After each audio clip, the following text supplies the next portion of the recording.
Doctor Swati कुमारी पाण्डे, स्त्री रोग विशेषज्ञ र फर्टिलिटी स्पेशलिस्ट। आजको हाम्रो लाइभ भिडियोको डिस्कसनको टपिक चाहिँ फर्टिलिटी प्रिजर्भेसन हो।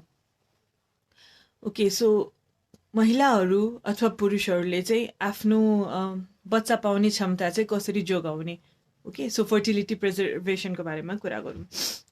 यो चाहिँ किन इम्पोर्टेन्ट छ डिस्कस गर्नको लागि भन्दाखेरि चाहिँ अब नेपाल जस्तो देशमा जहाँ चाहिँ अहिलेसम्म चाहिँ अब मान्छेहरूले चाहिँ रोग लागेपछि चाहिँ मात्रै डक्टर कहाँ जाने भन्ने खालको एउटा मानसिकता हुन्छ। जनरल हेल्थ चेकअप 6 महिनामा गएर देखाउनु पर्ने अथवा मेरो सबै भित्री कुराहरू सबै ठिक छ छैन भनेर यो चेक गर्ने खासै ट्रेन्ड चाहिँ छैन कि यो देशमा चाहिँ। अब रोग लाग्यो, एकदम समस्या भयो भने मात्रै डक्टर कहाँ जाने भन्ने हुन्छ। मान्छेले चाहिँ रोगलाई कसरी प्रिभेन्ट गर्ने, समस्या आउन दिनबाट कसरी जोगाउने, त्यो कुराको बारेमा चाहिँ धेरै हाम्रो देशमा चाहिँ सोच्दैनन्। सो त्यही भएर चाहिँ हामी आज फर्टिलिटी प्रिजर्भेसनको बारेमा कुरा गरौँ। सो फर्टिलिटी प्रिजर्भेसन चाहिँ कुन कुन टाइममा गर्नुपर्ने हुन्छ, त्यो पुरुष र महिलामा फरक हुन्छ। पुरुषको फर्टिलिटी प्रिजर्भेसन त्यति कम्प्लिकेटेड छैन। सो लेट्स पुरुषबाट सुरु गरौँ। आजको डिस्कसन धेरै लामो चाहिँ हुँदैन होला, यो टपिक चाहिँ धेरै लामो छैन, यसमा धेरै कुरा गर्नुपर्ने खासै छैन। सो तपाईँहरूलाई क्वेसन्सहरू छ अथवा तपाईँहरूलाई के जान्न मन छ भने चाहिँ तल कमेन्ट बक्समा चाहिँ राख्नु होला। म यो भ्याइसकेपछि चाहिँ सबैको क्वेसन्सहरूको आन्सर गर्छु। ओके, सो ओके, फर्स्टमा पुरुषको कुरा गरौँ है। पुरुषमा चाहिँ कुन बेला हामीले चाहिँ फर्टिलिटी प्रिजर्भेसनको बारेमा सोच्नुपर्ने हुन्छ। सबभन्दा कमन कारण भनेको क्यान्सर। तपाईँको टेस्टिसको क्यान्सर होस् अथवा जिउमा कतै पनि क्यान्सर होस् होइन, इफ पुरुषलाई क्यान्सर छ भने चाहिँ कुनै किसिमको क्यान्सर, अहिलेको जमानामा चाहिँ मान्छेको मेडिकल ट्रिटमेन्टहरूले गर्दाखेरि चाहिँ लाइफ एक्सपेक्टेन्सी एकदम धेरै बढेको छ। हरेक 60 जनामा चाहिँ एकजनालाई कुनै न कुनै क्यान्सर भइ नै रह हुन्छ। अनि यो हामीले जति रेयर पहिला सोच्थ्यौँ, किनभने क्यान्सर भएको मान्छे मरिहाल्ने हुन्थ्यो पहिला चाहिँ, अहिले त्यस्तो छैन। लाइफ एक्सपेक्टेन्सी बढाएको छ, मान्छेहरू बाँच्छन्, अनि बाँच्ने भएपछि चाहिँ बच्चा पनि चाहिने हुन्छ। सो त्यो खण्डमा चाहिँ अब फर्टिलिटी प्रिजर्भेसनको बारेमा सोच्नुपर्ने हुन्छ। बिकज क्यान्सर, इफ तपाईँको टेस्टिसमा क्यान्सर भएको छ भने चाहिँ तपाईँको टेस्टिसलाई चाहिँ त्यसले डिस्ट्रोय गरिदिन्छ र भोलि पर्सि चाहिँ त्यो क्यान्सरले गर्दाखेरि अब ज्यानै बाँच्दैन, बच्चा त ठुलै कुरा हो। सेकेन्ड, अब जिउमा कतै पनि क्यान्सर छ अथवा इभन टेस्टिसमा छ भने पनि क्यान्सरको उपचारको लागि प्रयोग हुने औषधिहरू जुन हुन्छ, किमोथेरापी अथवा रेडिएसन, यो औषधिहरूले गर्दाखेरि चाहिँ पछि गएर चाहिँ त्यो शुक्रकिटहरूलाई चाहिँ आउन दिँदैन, अनि पछि गएर चाहिँ इन्फर्टिलिटी हुन्छ अथवा बच्चा हुँदैन। सो यस्तो बेलामा चाहिँ फर्टिलिटी प्रिजर्भेसनको बारेमा सोच्नुपर्ने हुन्छ। अर्को, अब कुनै कारणले चाहिँ टेस्टिस काटेर फाल्नु पर्यो भने, फर इक्जाम्पल मानौँ टेस्टिसमा टोर्सन भयो, टोर्सन भनेको एकदम बटार्यो, त्यो बटारेर एकदम सिभियर पेन भयो अनि टेस्टिसलाई बचाउन सकेन, त्यसलाई चाहिँ फाल्नु नै पर्ने भयो भने चाहिँ त्यो खण्डमा चाहिँ अब तपाईँको अगाडि चाहिँ फर्टिलिटी प्रिजर्भ गरेको छ भने त तपाईँको के गर्न सकिन्छ, अथवा त्यतिखेर नै अलिकति टिस्यु निकालेर प्रिजर्भ गरेको छ भने भोलि पर्सि आफ्नै बच्चा हुनसक्छ, नभए त हुन सक्दैन। सो यस्तो यस्तो केसेसहरूमा चाहिँ फर्टिलिटी प्रिजर्भेसनको बारेमा सोच्नुपर्ने हुन्छ। अब मेलमा फर्टिलिटी प्रिजर्भेसन कसरी गर्ने? मेलमा फर्टिलिटी प्रिजर्भेसन गर्दाखेरि चाहिँ पहिला हेर्नुपर्छ, पुरुषको एज हेर्नुपर्छ। इफ पुरुषको एज चाहिँ प्युबर्टी क्रस गरिसकेको छ, भनौँ न 12-13 वर्षपछि चाहिँ प्युबर्टी हुन्छ केटाहरूलाई, त्यो क्रस गरिसकेको छ भने चाहिँ म्यास्ट्रुबेट गरेर स्याम्पल लिने, जसमा चाहिँ स्पर्म्स हुन्छ, अनि त्यो स्पर्मलाई चाहिँ त्यसपछि फ्रिज गरेर राखिदिने ल्याबमा। त्यसलाई जति पनि फ्रिज गरेर राख्न सकिन्छ। इफ तपाईँलाई अब धेरै चाहिन्छ भने चाहिँ धेरैवटा स्याम्पल चाहिँ कलेक्ट गरेर अनि फ्रिज गरेर राख्न सकिन्छ। अनि यो स्याम्पलबाट चाहिँ के गर्ने भोलि पर्सि, त्यो पनि म अहिले एकछिनमा एक्सप्लेन गर्छु है। सो इनकेस हामीले अब पोस्ट प्युबर्टल मेलको चाहिँ स्याम्पल फ्रिज गरेर राखेको छ भने दुईवटा कुरा गर्न मिल्छ। एउटा चाहिँ भोलि पर्सि उसको वाइफको चाहिँ आइयुआई गर्न सकिन्छ, भनेको चाहिँ महिलाको ओभुलेसन हुँदाखेरि चाहिँ अथवा अन्डा फुटेर आएर नलीमा बस्दाखेरि चाहिँ शुक्रकिट पाठे घरभित्र राखिदिने, अनि त्यसैले चाहिँ फर्टिलाइज भएर अनि बच्चा बन्ने सम्भावना चाहिँ 25% हुन्छ। अथवा अर्को अप्सन भनेको त्यो फ्रोजन स्पर्मसँग गर्न सक्ने आइभिएफ हुन्छ, टेस्ट ट्युब बेबी भनेको त्यो महिलाको पनि अन्डा जिउभन्दा बाहिर निकाल्ने, जिउभन्दा बाहिर त्यो शुक्रकिटसँग मिसाउने, बच्चा बनाउने र पाठेघरमा राख्ने। यो गर्दाखेरि चाहिँ प्रेग्नेन्सीको चान्स 60-70% हुन्छ। सो यो सेकेन्ड अप्सन चाहिँ मोर बेटर हुन्छ, इन द सेन्स कि आफूसँग स्पर्म नै कम भइरहेको हुन्छ अब, अनि जे कुरामा चाहिँ धेरै सक्सेस रेट हुन्छ, बच्चा पाउने सम्भावना हुन्छ त्यहीतिर चाहिँ मान्छे युजुअली लाग्छन्। तर इनकेस पैसा छैन भने चाहिँ आइयुआई पनि एउटा अप्सन हो, नभए चाहिँ आइभिएफ गर्ने त्यतिखेर चाहिँ। यो भयो प्युबर्टी अटेन गरिसकेको पुरुषको केसमा। कुनै कुनै पुरुषहरू अब बच्चाहरू भनौँ न, प्युबर्टी पनि पुग्या हुँदैन, अब 4-5 वर्षको बच्चालाई चाहिँ क्यान्सर भयो, अनि उसले पनि त किमोथेरापी पाउँदाखेरि अथवा उसको पनि टेस्टिस निकालेर फाल्नुपर्ने कुनै अवस्था आयो भने चाहिँ उसको पनि त भोलि पर्सि गएर बच्चा हुँदैन होला आफ्नै। अनि त्यो बच्चा चाहिँ अब लाइफमा पछि गएर रिप्रोडक्टिभ एजमा पुगेपछि चाहिँ त्यो बच्चा चाहिँ ठुलो भइसकेपछि किन बच्चा नपाउनु आफ्नो, उसलाई पनि त हक छ नि बच्चा पाउने। सो प्यारेन्ट्सहरूले चाहिँ के सोच्नुपर्ने हुन्छ कि त्यो बच्चाको पनि फर्टिलिटी प्रिजर्भ गर्न सकिन्छ, इभन दो प्युबर्टी भइसकेको छैन र मास्टरबेट गर्न सक्दैन। के अरे फर्टिलिटी प्रिजर्भ गर्ने तरिका चाहिँ एउटा चाहिँ टेस्टिसबाट अलिकति टिस्यु निकाल्ने, त्यसलाई प्रिजर्भ गर्ने है, टेस्टिकुलर टिस्यु क्रायो प्रिजर्भेसन भन्छ, त्यो एउटा गर्न सकिन्छ। अथवा टिसी गरेर नै कहिलेकाहीँ स्पर्म्सहरू अलिअलि बनिरहेको हुन्छ, त्यही नै निकालेर पनि प्रिजर्भ गरेर राखेको हुन्छ। सो यो दुईवटा कुरा चाहिँ हामीले गर्न सक्छौँ फर मेल। मेलको लागि चाहिँ धेरै छैन, अरू केही छैन। इफ प्युबर्टी अटेन भइसकेको छ भने स्पर्म्स लिएर फ्रिज गरिदिने, प्युबर्टी अटेन भएको छैन भने चाहिँ टेस्टिसको टिस्यु नै लिएर फ्रिज गरिदिने, अथवा टिसा गरेर अलिकति इनकेस प्युबर्टी हुन आँटेको छ भने चाहिँ स्पर्म्स भेटिन्छ, सो त्यो लिएर चाहिँ फ्रिज गरिदिने। अनि भोलि पर्सि चाहिँ त्यही नै काम लाग्छ बच्चा बनाउनको लागि। अब फिमेलको केसेसहरूमा चाहिँ अलिक कम्प्लिकेटेड छ र एकदम इन्ट्रेस्टिङ पनि छ। सो अब फिमेलको बारेमा कुरा गरौँ है। फिमेलको फर्टिलिटी प्रिजर्भेसन चाहिँ कुन कुन कारणले गर्नुपर्ने हुनसक्छ भनेको बच्चा पाउने क्षमता चाहिँ जोगाउनको लागि कुन कुन बेलामा चाहिँ हामीलाई चाहिन्छ।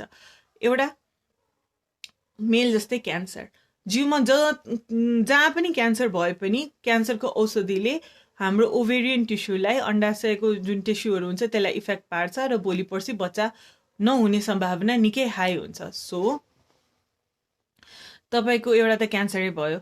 अर्को सेकेन्ड कारण भनेको बिनाइन कारणहरू पनि हुन्छ अथवा अन्य कारणहरू हुन्छ, त्यो पनि म भन्छु एकछिनमा। अनि तेस्रो भनेको उमेर।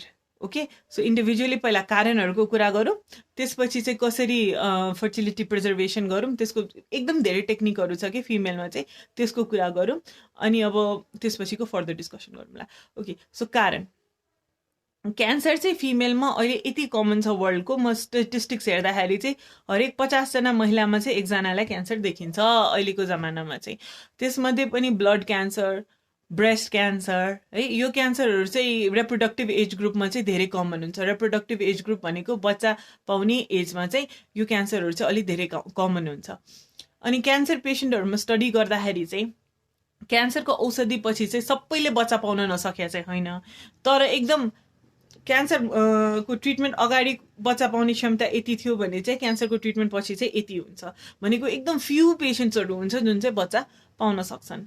सो यस्तो पेसेन्टहरूलाई चाहिँ अहिलेको एटलिस्ट त्यति अवेरनेस आएछ संसारभरि, अब नेपालमा पनि आउँदैछ, किनभने कतिजना पेसेन्ट चाहिँ क्यान्सर हस्पिटलहरूबाट रिफर भएर आउनुभयो यो बिचमा फर्टिलिटी प्रिजर्भेसनको लागि, किनभने डक्टरले पनि त्यही अनुसारले सल्लाह दियो कि तपाईँले भोलि पर्सि बच्चा पाउन सक्नुहुन्न, जानु फर्टिलिटी स्पेसलिस्टसँग कुरा गर्नु भनेर कतिजना पेसेन्ट आउनु भएको छ यो बिचमा।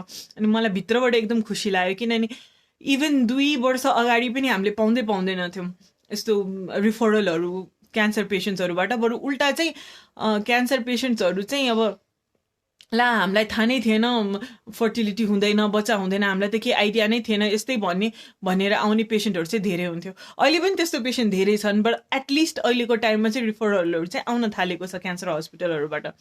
ओके, सो अब क्यान्सर पेसेन्टहरूको लागि चाहिँ दुईवटा कुरा गरिन्छ।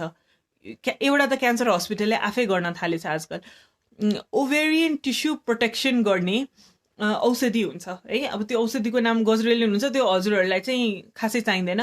जे औषधि हुन्छ जसले चाहिँ फर्टिलिटीलाई चाहिँ प्रिजर्भ गर्छ। सो त्यो औषधि किमोथेरापी सुरु गर्नुभन्दा अगाडि प्रयोग गर्यो भने चाहिँ हजुरको ओभेरियन टिस्युमा कम ड्यामेज हुन्छ भन्छ। अनि मैले स्टडिजहरू चाहिँ हेरिरहेको थिएँ कतिको प्रोटेक्ट गर्छ भनेर। सो अलिअलि प्रोटेक्सन चाहिँ देखिएको छ, तर एकदम ड्रास्टिक इम्प्रुभमेन्ट चाहिँ देखिँदैन। सो त्यो एउटा कुरा चाहिँ गर्न सकिन्छ, ओभेरियन टिस्युलाई प्रोटेक्ट गर्नका लागि अलिअलि भए पनि इम्प्रुभमेन्ट देखिन्छ। अर्को, अब फर्टिलिटी प्रिजर्भेसनका लागि हामीका पेसेन्ट पठाउँदाखेरि चाहिँ हामीसँग के अप्सन छ फर क्यान्सर पेसेन्ट्स। एउटा, तपाईँ म्यारिड हुनुहुन्छ अनि तपाईँ चाहिँ एकदम कन्फर्म हुनुहुन्छ कि तपाईँको अब पार्टनर चेन्ज हुँदैन भने चाहिँ एउटा चाहिँ तपाईँहरूको एम्ब्रियो नै बनाएर फ्रिज गरेर राख्न सकिन्छ। अनि योसँग रिलेटेड कन्सर्न्सको पनि कुरा गरौँ। सो एम्ब्रियो फ्रिज कसरी बनाउने, कसरी फ्रिज गर्ने। हामीले आइभीएफ प्रक्रियाबाट चाहिँ एम्ब्रियो बनाउने र फ्रिज गर्ने। आइभीएफ प्रक्रिया भन्नाले महिलाको पिरियडको दोस्रो दिनदेखि चाहिँ 10-12 दिन इन्जेक्सन लगाउने, महिलाको अन्डाहरू बाहिर निकाल्ने। क्यान्सर पेसेन्टमा एन्टागनिस्ट प्रोटोकल युज गर्नुपर्ने हुन्छ। सो छोटो हुन्छ, तपाईँको 12-14 दिनको प्रोटोकल मात्रै हुन्छ। अन्डाहरू बाहिर निकाल्ने, जिउभन्दा बाहिर श्रीमानको शुक्रकेसँग मिसाएर बच्चा बनाउने, फ्रिज गरेर राखिदिने ल्याबमा। त्यसपछि तपाईँहरू क्यान्सरको ट्रिटमेन्टमा जाने। अनि तपाईँहरू सन्चो भइसकेपछि तपाईँको अब क्यान्सर छैन, अब प्रेग्नेन्सीमा जाँदा हुन्छ भनिसकेपछि तपाईँहरूको डक्टरले तपाईँहरू आएर यो एम्ब्रियोहरू पाठेघरमा राख्न मिल्छ। अब यसमा चाहिँ आउने एउटा ठुलो कन्सर्न के हुन्छ पेसेन्टहरूको, मलाई त क्यान्सर छ, मेरो बच्चालाई पनि त हुन्छ होला नि त मेरै त्यो एम्ब्रियो राख्दाखेरि। त्यो चाहिँ हो, कुनै कुनै क्यान्सरहरू चाहिँ हेरिटेबल हुन्छ। सो आमा बाउबाट नै बच्चालाई जाने हो। सो त्यस्तो केसमा चाहिँ प्री इम्प्लान्टेसन जेनेटिक डायग्नोसिस भन्ने एउटा टेस्ट हुन्छ। हामीले त्यो जुन एम्ब्रियोहरू बनाएर राखेका हुन्छौँ, भ्रूणहरू बनाएर राखेका हुन्छौँ, त्यसको बायोप्सी लिएर ल्याबमा जाँच्न मिल्छ कुन चाहिँ भ्रूणहरू क्यान्सर फ्री छन् भनेर। अनि जुनमा चाहिँ क्यान्सरहरू हुने जिन देखिएको हुँदैन तिनीहरू नै लिने अनि पाठेघरभित्र राख्ने। प्रेग्नेन्सी हुने चान्स दुईवटा राम्रो भ्रूणबाट चाहिँ 60देखि 70% हुन्छ। ओके, पहिलाको टाइममा चाहिँ क्यान्सर पेसेन्टलाई आफ्नै बच्चा हुन सक्ने केही सम्भावना थिएन। अहिले आएर चाहिँ यो एकदम ठुलो आविष्कार हो जसले चाहिँ एउटा अपर्च्युनिटी दिन्छ। सो एउटा हामीले गर्न सक्ने यो हो। अब यसमा चाहिँ एउटा केस छ होइन, युकेमा भएको एउटा केस थियो जुन चाहिँ अलिक इन्ट्रेस्टिङ थियो कि महिला र पुरुषले चाहिँ यही क्यान्सर ट्रिटमेन्ट अगाडि चाहिँ एम्ब्रियो बनाएर फ्रिज गर्नुभएको थियो। अनि पछि चाहिँ त्यो महिला र पुरुषको बिचमा चाहिँ के भएर अब डोमेस्टिकली कुरा मिलेन अनि उनीहरूको डिभोर्स हुने भयो। अनि डिभोर्स पनि भयो। अनि डिभोर्स भइसकेपछि चाहिँ महिलाले चाहिँ पछि चाहिँ अब बच्चा चाहियो उहाँलाई चाहिँ, अनि उहाँको आफ्नै बच्चाको हुनलाई चाहिँ त्यही एम्ब्रियो प्रिभियस हस्बेन्डसँगकै एम्ब्रियो चाहिँ फ्रोजन थियो। सो उहाँले गएर चाहिँ त्यो पाठेघरभित्र राख्छु भनेर भन्नुभयो, तर हस्बेन्ड चाहिँ मान्नु भएन। किनभने त्यो एम्ब्रियोमा चाहिँ हस्बेन्डको पनि त जिन्स हुन्छ, 50% हस्बेन्ड 50% वाइफ। हस्बेन्ड चाहिँ मान्नु भएन।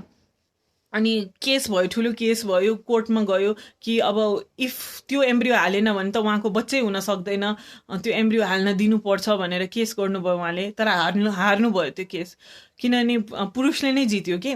किनभने त्यसमा चाहिँ पुरुषको पनि जिन्स हुन्छ अनि उसको राइट हो कि उसले दिने कि नदिने। सो त्यो केस हार्नुभयो, त्यो एम्ब्रियो फाल्नुपर्ने भयो अनि उहाँको आफ्नो बायोलोजिकल चाइल्ड चाहिँ भएन। अब यो चाहिँ मैले किन मेन्सन गरेको भन्दाखेरि चाहिँ अब तपाईँहरू आफ्नो मान्छेको आजको भोलि के हुन्छ थाहा हुँदैन। सो इफ एकदम स्योर हुनुहुन्छ अब चाँडै प्लान गर्नु छ बच्चा भने चाहिँ embryo freezing is good option. तर अब रिलेसनसिप्सहरूमा विवाद छ अथवा अब त्यस्तो अलिकति माइन्डमा कता कता डाउट लाग्छ भने चाहिँ एम्ब्रियो फ्रिजिङ भन्दा चाहिँ अरू अप्सन पनि छ, एग फ्रिजिङ। एग फ्रिजिङ भनेको अन्डा मात्रै फ्रिज गरेर राख्ने, त्यो चाहिँ हरेक महिलाको आफ्नो राइट हो, उहाँले फ्रिज गरेर राख्न मिल्छ। भोलि पर्सि चाहिँ अब जब चाहिँ बच्चा चाहिन्छ त्यतिखेर मात्रै पुरुषको स्याम्पल लिने। अब त्यही पार्टनर छ भने आफ्नो ठिकै छ, त्यतिखेर नै एम्ब्रियो बनाउने अनि पाठेघरमा राख्ने। अथवा अब पार्टनर चेन्ज भइसकेको छ भने पनि अब इस्यु चाहिँ भएन कि तपाईँको अर्काको के अरे त्यो फाल्नुपर्ने त इस्यु नै भएन अब तर एम्ब्रियो फ्रिजिङ र एग फ्रिजिङमा चाहिँ फरक के छ, एम्ब्रियो फ्रिजिङमा चाहिँ एम्ब्रियो फ्रिज गरेछ भने चाहिँ त्यसलाई रिकभर गर्ने चान्स चाहिँ एग फ्रिजिङ भन्दा धेरै छ। बट अब हाम्रो सेन्टर चाहिँ राम्रो छ। सो हामीले त खासै उस्तै हो कि एग फ्रिजिङ गरेर रिकभर गर्ने र एम्ब्रियो फ्रिजिङ गरेर रिकभर गर्ने चाहिँ हाम्रोमा चाहिँ लगभग उस्तै हुन्छ। बट युजली ओभरअल नै एग्स चाहिँ अलिकति मोर डेलिकेट हुन्छ। सो एम्ब्रियो फ्रिजिङ चाहिँ बेटर हो इन द सेन्स कि रिकभर रेट बढी हुन्छ। तर एग फ्रिजिङ चाहिँ बेटर कुन सेन्समा हो भन्दाखेरि अब लाइफको सर्टेनिटी छैन भने चाहिँ अगाडि के हुन्छ, को पार्टनर हुन्छ, अथवा भएको पार्टनरसँग पनि अब अगाडि टिक्छ कि टिक्दैन भनेर थाहा छैन भने चाहिँ मोर सेफ अप्सन चाहिँ एग फ्रिजिङ मात्रै हो। एग फ्रिजिङको प्रक्रिया पनि त्यही हो, तपाईँको पिरियडको दोस्रो दिनदेखि चाहिँ 10-12 दिन इन्जेक्सन लगाउने, बेहोस गरेर अनि एक दिन एग्सहरू रिट्रिभ गर्ने। यो एग रिट्रिभल प्रोसेस चाहिँ जम्मा 5-10 मिनटको हुन्छ, खासै गाह्रो हुँदैन। यो सामान्यतरमा हामीले आइभीएफ सेन्टरमा आउट पेसेन्ट बेसिसमै गरिरहेको हुन्छौँ।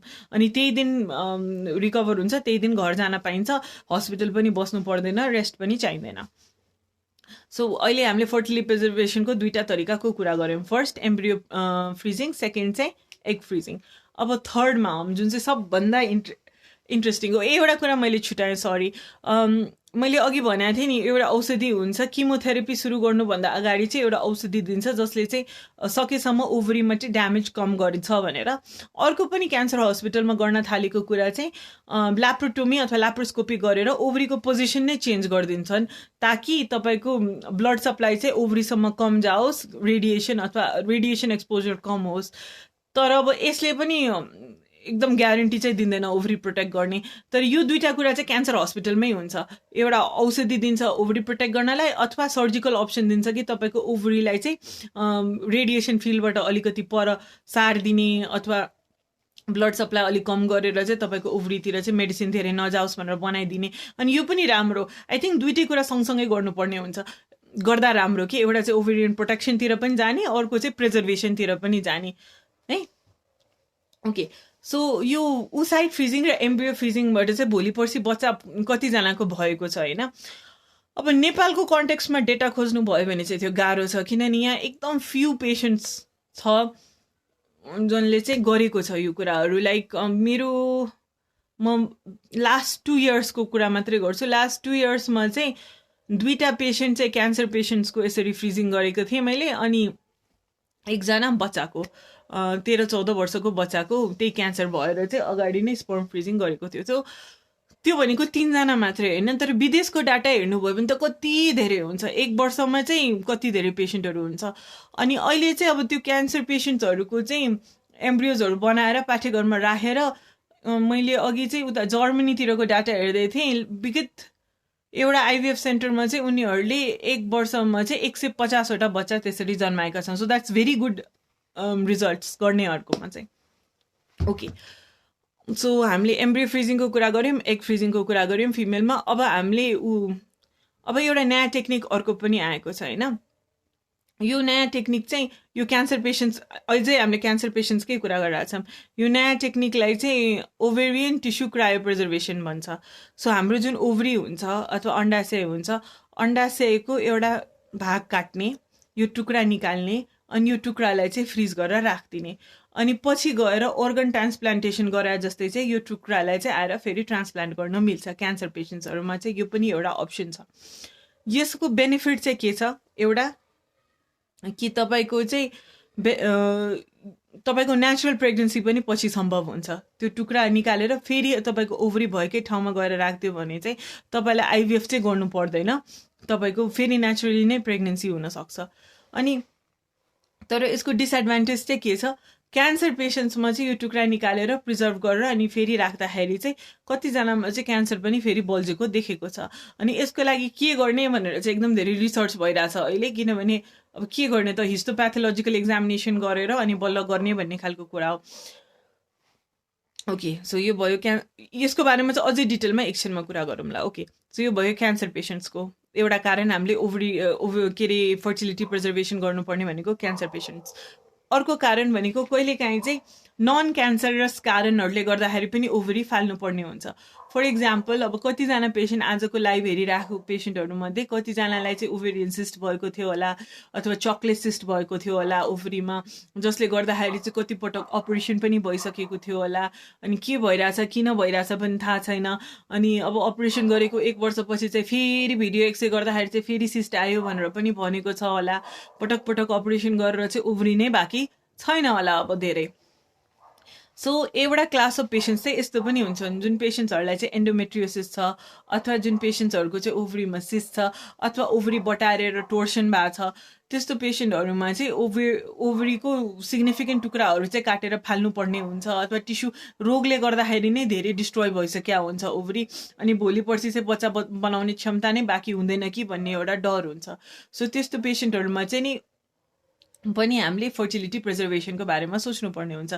उहाँहरूमा पनि फर्टिलिटी प्रिजर्भेसनको टेक्निक्स यही 3टा मेन टेक्निक भनेको एउटा चाहिँ एम्ब्रियो बनाएर राख्ने, अर्को ओसाइट फ्रिज गरेर राख्ने, अथवा तेस्रो ओभरीको एउटा टुक्रा, ओभरीको बाहिरको भाग जसलाई कोर्टेक्स भन्छ त्यसलाई चाहिँ प्रिजर्भ गरेर राख्ने। अनि थर्ड कारण भनेको एज इज अहिलेको पहिलाको महिलाको डाटा हेर्नुभयो भने चाहिँ लगभग 100 वर्ष अगाडि चाहिँ महिलाहरू चाहिँ 50-60 एभरेज लाइफ स्प्यान चाहिँ त्यति। अहिले मान्छेको एभरेज लाइफ स्प्यान चाहिँ 80। मान्छेको जब लाइफै लामो भयो भनेपछि चाहिँ लाइफमा बिहे पनि मान्छेहरूले ढिलो गर्न थाल्यो। पहिला पढ्ने, पहिला करियर बनाउने, अनि यो सबै राम्रो कुरा हो रे कि महिलाहरू अब पहिलाभन्दा धेरै इन्डिपेन्डेन्ट भएको छन्, पुरुषमाथि त्यति डिपेन्डेन्ट हुँदैनन्, आफ्नो लाइफ आफै बनाउँछन्, त्यसपछि बच्चाको बारेमा सोच्छन्, यो सब राम्रो कुरा हो। तर हाम्रो जिउ चाहिँ त्यसरी बनेको हुँदैन कि हामी एकदम एडभान्स्ड एजमा चाहिँ बच्चा पाउन क्षमता राख्ने। किनभने महिलाको फर्टिलिटी चाहिँ अब तपाईँको 30 वर्षपछि चाहिँ घट्दै घट्दै जान्छ, 35 पछि चाहिँ झट्ट घट्छ, र 40 पछि चाहिँ एकदम न्यूनतममै आइपुग्छ। अनि जब अन्डाहरू सकिन्छ तब चाहिँ बच्चा पाउने क्षमता सकिन्छ। सो इफ तुरन्तै बच्चा पाउन इच्छा छैन, पछि तर कुनै टाइममा चाहिँ बच्चा चाहिन्छ भने चाहिँ फर्टिलिटी प्रिजर्भेसनको बारेमा सोच्दा राम्रो हुन्थ्यो। फर्टिलिटी प्रिजर्भेसन भन्दाखेरि चाहिँ अगेन कि त एम्ब्रियो बनाउने आइभीएफको प्रक्रियाबाट, कि त आफ्नो अन्डा मात्रै फ्रिज गरेर राख्ने, कि त थर्ड तपाईँले चाहिँ ओभेरियन टिस्यु क्रायो प्रिजर्भेसन गर्ने। ओभेरियन टिस्यु क्रायो प्रिजर्भेसनको बारेमा लास्टमा म अलिक डिटेलमा कुरा गर्न चाहन्छु, किनभने हामीले अन्डा बनाउने, एम्ब्रियो फ्रिज गर्ने यो त हामी रुटिनली जहिले पनि गरिरहेकै कुरा हो। यो चाहिँ आइभीएफको प्रक्रियाकै पार्ट हो होइन। यो त जति पनि हामीले एक्सप्लेन गरेकै छौँ कि कसरी आइभीएफ गरिन्छ, तर यो ओभेरियन टिस्यु चाहिँ कसरी क्रायो प्रिजर्भ गर्ने त्यो चाहिँ हामीले खासै कुरा गरेका छैनौँ। सो यो चाहिँ अहिलेको टाइममा, आजको डेटमा चाहिँ नेपालमा चाहिँ अभाइलेबल छैन है, तर चाँडै चाहिँ अभाइलेबल हुन्छ। अब यो चाहिँ 2019 भन्दा अगाडि चाहिँ एक्सपेरिमेन्टल ट्रिटमेन्टको रूपमा लिइरहेको थियो कि ओभरीको टिस्यु चाहिँ कुनै टाइममा बाहिर निकालेर फ्रिज गरेर राख्दैन। यो कहाँबाट सुरु भएको थियो यो गर्न? जुन महिलाको चाहिँ मिन्सेस सुरु भएको छैन है, अनि लाइक बच्चाहरू जसमा क्यान्सर देखियो अनि किमोथेरापी दिँदाखेरि चाहिँ त्यो बच्चाहरू भोलि पर्सि चाहिँ बच्चा पाउने क्षमताको भएनन्, अथवा टर्नर सिन्ड्रोम, विदेशतिर चाहिँ टर्नर सिन्ड्रोम जेनेटिक डिजिजहरू चाँडै डायग्नोस हुने। सो ओभेरियन फेलियर हुने पेसेन्टहरूमा पनि अथवा बच्चाहरूमा पनि अब इन्जेक्सन लगाएर अनि अन्डा निकाल्छु भनेर खासै अप्सन भएन, किनभने त्यतिखेर अन्डा नै बनिसक्या हुँदैन निकाल्नको लागि, बच्चाहरूको चाहिँ मिन्सेस नै सुरु भए हुँदैन। सो बच्चाहरूको केसमा चाहिँ के गर्ने भनेर सोच्दाखेरि चाहिँ यो आइडिया आएको हो कि हामीहरू चाहिँ बच्चाहरूको चाहिँ ओभरीकै एउटा भाग चाहिँ काटौँ, फ्रिज गरेर राखौँ, पछि यो बच्चा ठुलो भइसकेपछि चाहिँ ट्रान्सप्लान्ट गरेर हेरौँला के हुँदो रहेछ। इफ राम्रो भयो भने चाहिँ हामी यसलाई चाहिँ एउटा ट्रिटमेन्ट अप्सनको तरिकाले अफर गर्न सक्छौँ। अनि कति वर्षमा चाहिँ यो जस्ट एक्सपेरिमेन्टल ट्रिटमेन्ट जस्तो भयो, तर पछि चाहिँ यसको रिजल्टहरू देखिन थाल्यो। अब जुन पेसेन्टहरूको चाहिँ प्रिजर्भ गरेर राखेको थियो त्यो निकालेर ट्रान्सप्लान्ट गर्दाखेरि चाहिँ रिजल्ट चाहिँ राम्रै भयो। इफ ओभेरियन टिस्यु बाँकी थियो भने चाहिँ त्यही ठाउँमा चाहिँ ट्रान्सप्लान्ट गर्दाखेरि अब थोरै राम्रो टिस्यु नभए पनि, थोरै भए पनि ओभरीको जुन ओरिजिनल एनाटोमी थियो त्यही नै ट्रान्सप्लान्ट गर्दाखेरि चाहिँ नलीको नजिकै हुन्छ ओभरी। सो नेचुरल प्रेग्नेन्सी पनि सम्भव देखियो र भयो पनि नेचुरल बच्चाहरू। अनि त्यसपछि अर्को अप्सन भनेको चाहिँ इफ ओभेरियन टिस्यु थिएन भने चाहिँ त्यो के भन्छ, अब पेटमा चाहिँ पेरिटोनियम भन्ने एउटा पाउच हुन्छ, पेरिटोनियममा गएर चाहिँ ओभरीलाई चाहिँ स्टिच गरिदिन्छ, अनि त्यो ओभरीलाई चाहिँ भोलि पर्सि इन्जेक्सन दिएर त्यसबाट चाहिँ अन्डाहरू ठुलो बनाएर अनि आइभीएफ गर्न पनि मिल्यो, अनि त्यसरी पनि भयो प्रेग्नेन्सीहरू। सो यो चाहिँ एकदम सक्सेसफुल ट्रिटमेन्ट अप्सनको तरिकाले अगाडि आयो। अनि 2019मा चाहिँ बल्ल यसलाई चाहिँ हामीले अफर गर्न सक्छौँ, यो एउटा एक्सेप्टेबल ट्रिटमेन्ट अप्सन हो भनेर चाहिँ निस्क्यो फर्टिलिटी सोसाइटीमा। अब 2019मा निस्क्यो अनि 2020लाई चाहिँ कोरोनाले खाइदियो, अब बल्ल 2021 भएको छ। सो अब चाँडै यो टेक्निक सिकेर अनि यहाँ नेपालमा पनि अभाइलेबल चाहिँ गराउनु पर्ने हुन्छ, तर आज हालसालै चाहिँ अभाइलेबल छैन, तर अब चाहिँ हुन्छ यो पनि ओभेरियन टिस्यु क्रायोप्रिजर्भेसन। र यो एउटा मेनोपजल वुमेनको लागि पनि अप्सन हो। फर इक्जाम्पल अब कम एजमा चाहिँ आफ्नो ओभेरियन टिस्यु चाहिँ लिएर प्रिजर्भ गरेर राखेको छ भने चाहिँ पछि चाहिँ महिनावारी सुकिसकेपछि पनि त्यो टिस्यु त यङ नै हुन्छ जुन प्रिजर्भ गरेर राखेको छ, त्यसलाई लिएर फेरि ट्रान्सप्लान्ट गर्दाखेरि चाहिँ तपाईँको फेरि मेन्स्ट्रुएसन सुरु हुने र फेरि पनि बच्चा जन्मिन सक्ने सम्भावना हुन्छ। अब अर्को चाहिँ आर्टिफिसियल ओभरी पनि बन्दैछ, तर अब त्यो चाहिँ एक्सपेरिमेन्टल लेभलमा छ, त्यो चाहिँ अहिलेसम्म भएको छैन। यो चाहिँ किन बनाउँदैछ भन्दाखेरि चाहिँ त्यो क्यान्सर पेसेन्ट्सहरूमा चाहिँ ओभेरियन टिस्यु क्रायो प्रिजर्भेसनबाट चाहिँ टिस्यु फेरि राख्दाखेरि चाहिँ फेरि क्यान्सर पनि बल्झिन्छ कसै कसैमा चाहिँ।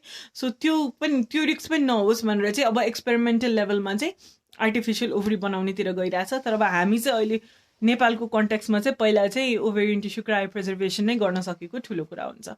Okay, I think main fertility preservation methods चाहिँ यो हो।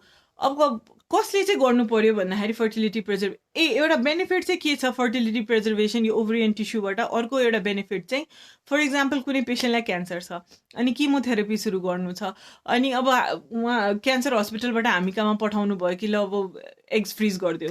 सो एग्स फ्रिज गर्न भनेको आजको भोलि हुँदैन, पिरियडको दोस्रो दिन कुर्नु पर्यो, 10-12 दिन इन्जेक्सन दिनु पर्यो।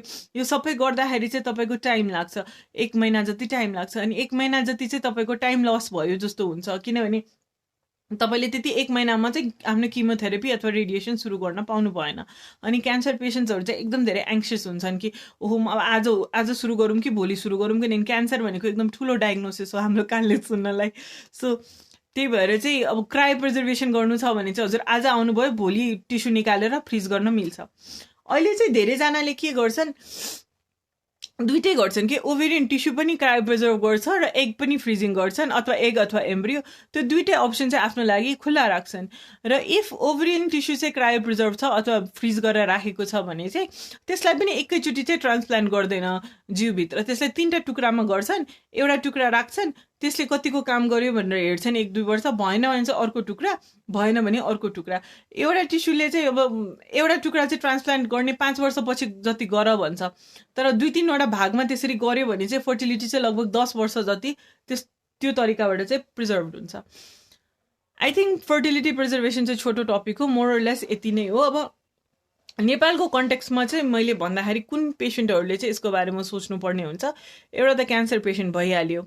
इफ तपाईँलाई एन्डोमेट्रियोसिस अथवा चक्लेट सिस्ट डायग्नोस भएको छ भने चाहिँ तपाईँ यसको बारेमा अलिक सिरियसली सोच्नु, किनभने एन्डोमेट्रियोसिस अथवा चक्लेट सिस्ट जति फैलिन्छ बडीमा, जति फैलिन्छ हजुरको ओभरीमा, त्यति धेरै फर्टिलिटी घट्दै जान्छ। र यो स्लो ग्रोइङ चाहिँ होइन, यो बिस्तारै ग्रो गर्ने कुरा होइन। 1 महिना र अर्को महिनामा नै धेरै फरक हुन्छ। ओभेरियन टिस्यु चाहिँ धेरै डिस्ट्रोय गर्न सक्ने पोटेन्सियल भएको रोग हो। सो त्यस्तो पेसेन्टहरू, ओभरिजमा चाहिँ ट्युमर अथवा ठुल्ठुलो सिस्ट भएको पेसेन्टहरू, अनि इफ तपाईँ 30 वर्ष जतिको भइसक्नु भएको छ, बिहेको अहिले अगाडि तुरुन्तै केही प्रस्पेक्ट छैन कि अब बिहे गर्छु 2-3 वर्षमा, त्यस्तो केही प्लानिङ छैन, अथवा अहिले तुरुन्तै बच्चा पाउने मन छैन र 30 वर्ष क्रस भइसक्यो भने चाहिँ प्लिज यसको बारेमा सोच्नु होला। जति कम उमेरमा तपाईँले फर्टिलिटी प्रिजर्भेसन गर्नुहुन्छ त्यति बेटर रिजल्ट आउँछ।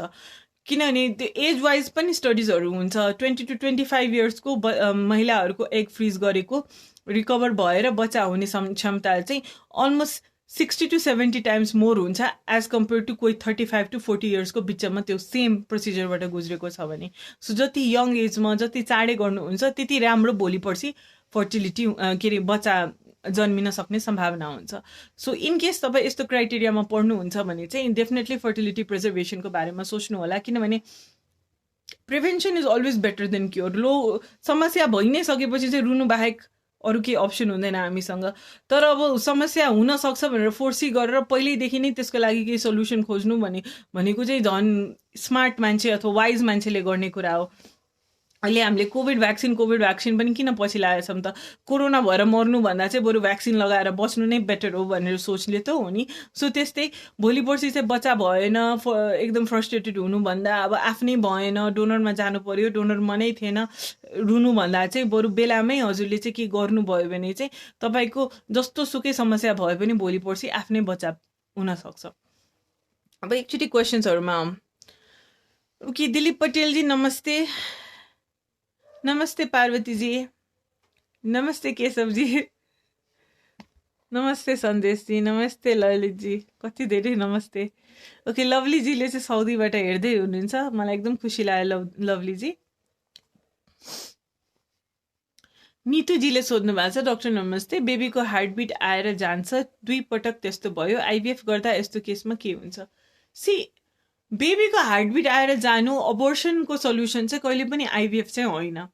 रिकरेन्ट एकचोटि अबोर्सन भयो भने चाहिँ त्यो ठुलो कुरा भएन, किनभने एकचोटि अबोर्सन चाहिँ धेरैजनालाई हुन्छ।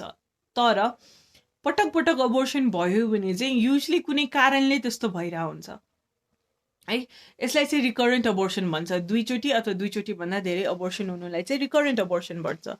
रिकरेन्ट अबोर्सनको केसमा चाहिँ हामीले इन्भेस्टिगेट गर्नुपर्छ कि यो किन भइरहेछ, किनभने महिलाको बच्चै नबस्नु भनेको ट्रमाटाइजिङ हो, त्यो दुःखको कुरा हो। तर बच्चा बसेर त्यो एकदम होप जागेर मनमा अब मेरो बच्चा हुन्छ एकदम आशाहरू पलाइसकेपछि चाहिँ पटक पटक त्यो बच्चा जानु भनेको चाहिँ संसारकै सबभन्दा नराम्रो कुरा हो। र त्योबाट चाहिँ गुज्रिनु महिलाहरूलाई कति गाह्रो हुन्छ अथवा कुनै कपाललाई नै कति गाह्रो हुन्छ, त्यो हामीले सामान्य मान्छेहरूलाई इमेजिन गर्न पनि गाह्रो हुन्छ।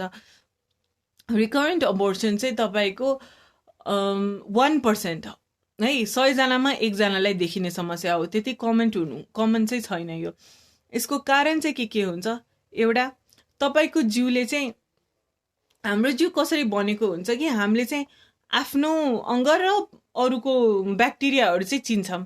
किनभने कुनै पनि इन्फेक्सन बडीभित्र छिर्यो भने त पहिला एन्टिबायोटिक्सहरू हुनुभन्दा अगाडि, दबाईहरू हुनुभन्दा अगाडि पनि त मान्छे बाँच्थ्यो नि त। तर त्यतिखेर किटाणु थिएन भने त छैन, कसरी बाँच्थ्यो मान्छेहरू।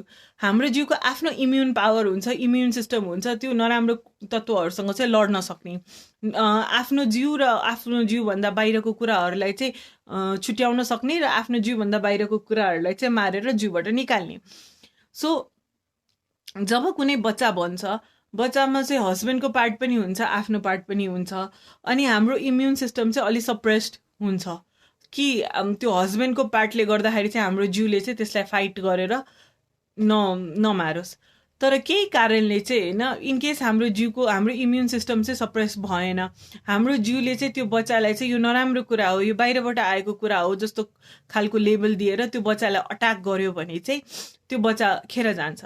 त्यसलाई अटो इम्युन डिजिज भन्छ, जसमध्ये चाहिँ डिफ्रेन्ट अटो इम्युन डिजिजहरू पर्छ। एसएलई, एप्ला सिन्ड्रोम, युजली देखिने प्रेग्नेन्सीमा एप्ला सिन्ड्रोमहरू हुन्छ।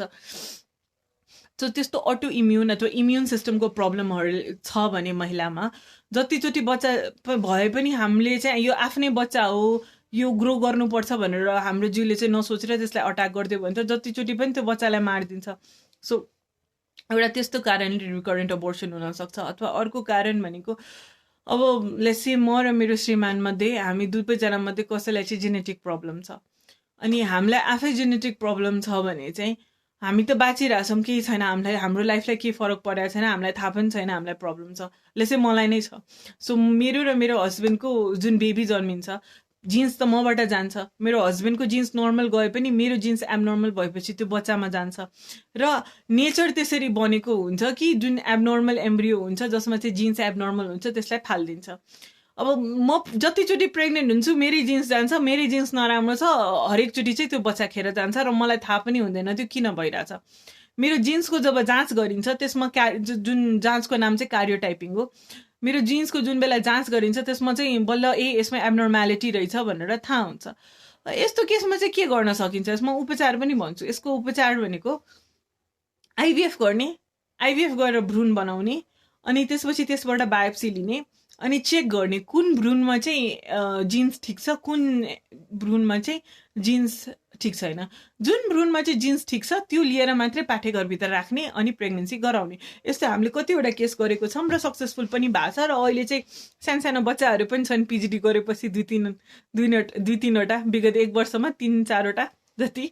सो त्यो चाहिँ एउटा गुड अप्सन हो। सो हजुरको रिकरेन्ट अबोर्सन भइरहेछ भने चाहिँ तपाईँले चाहिँ अब आइभीएफ तपाईँको सल्युसन हो भनेर चाहिँ म भन्न सक्दिनँ।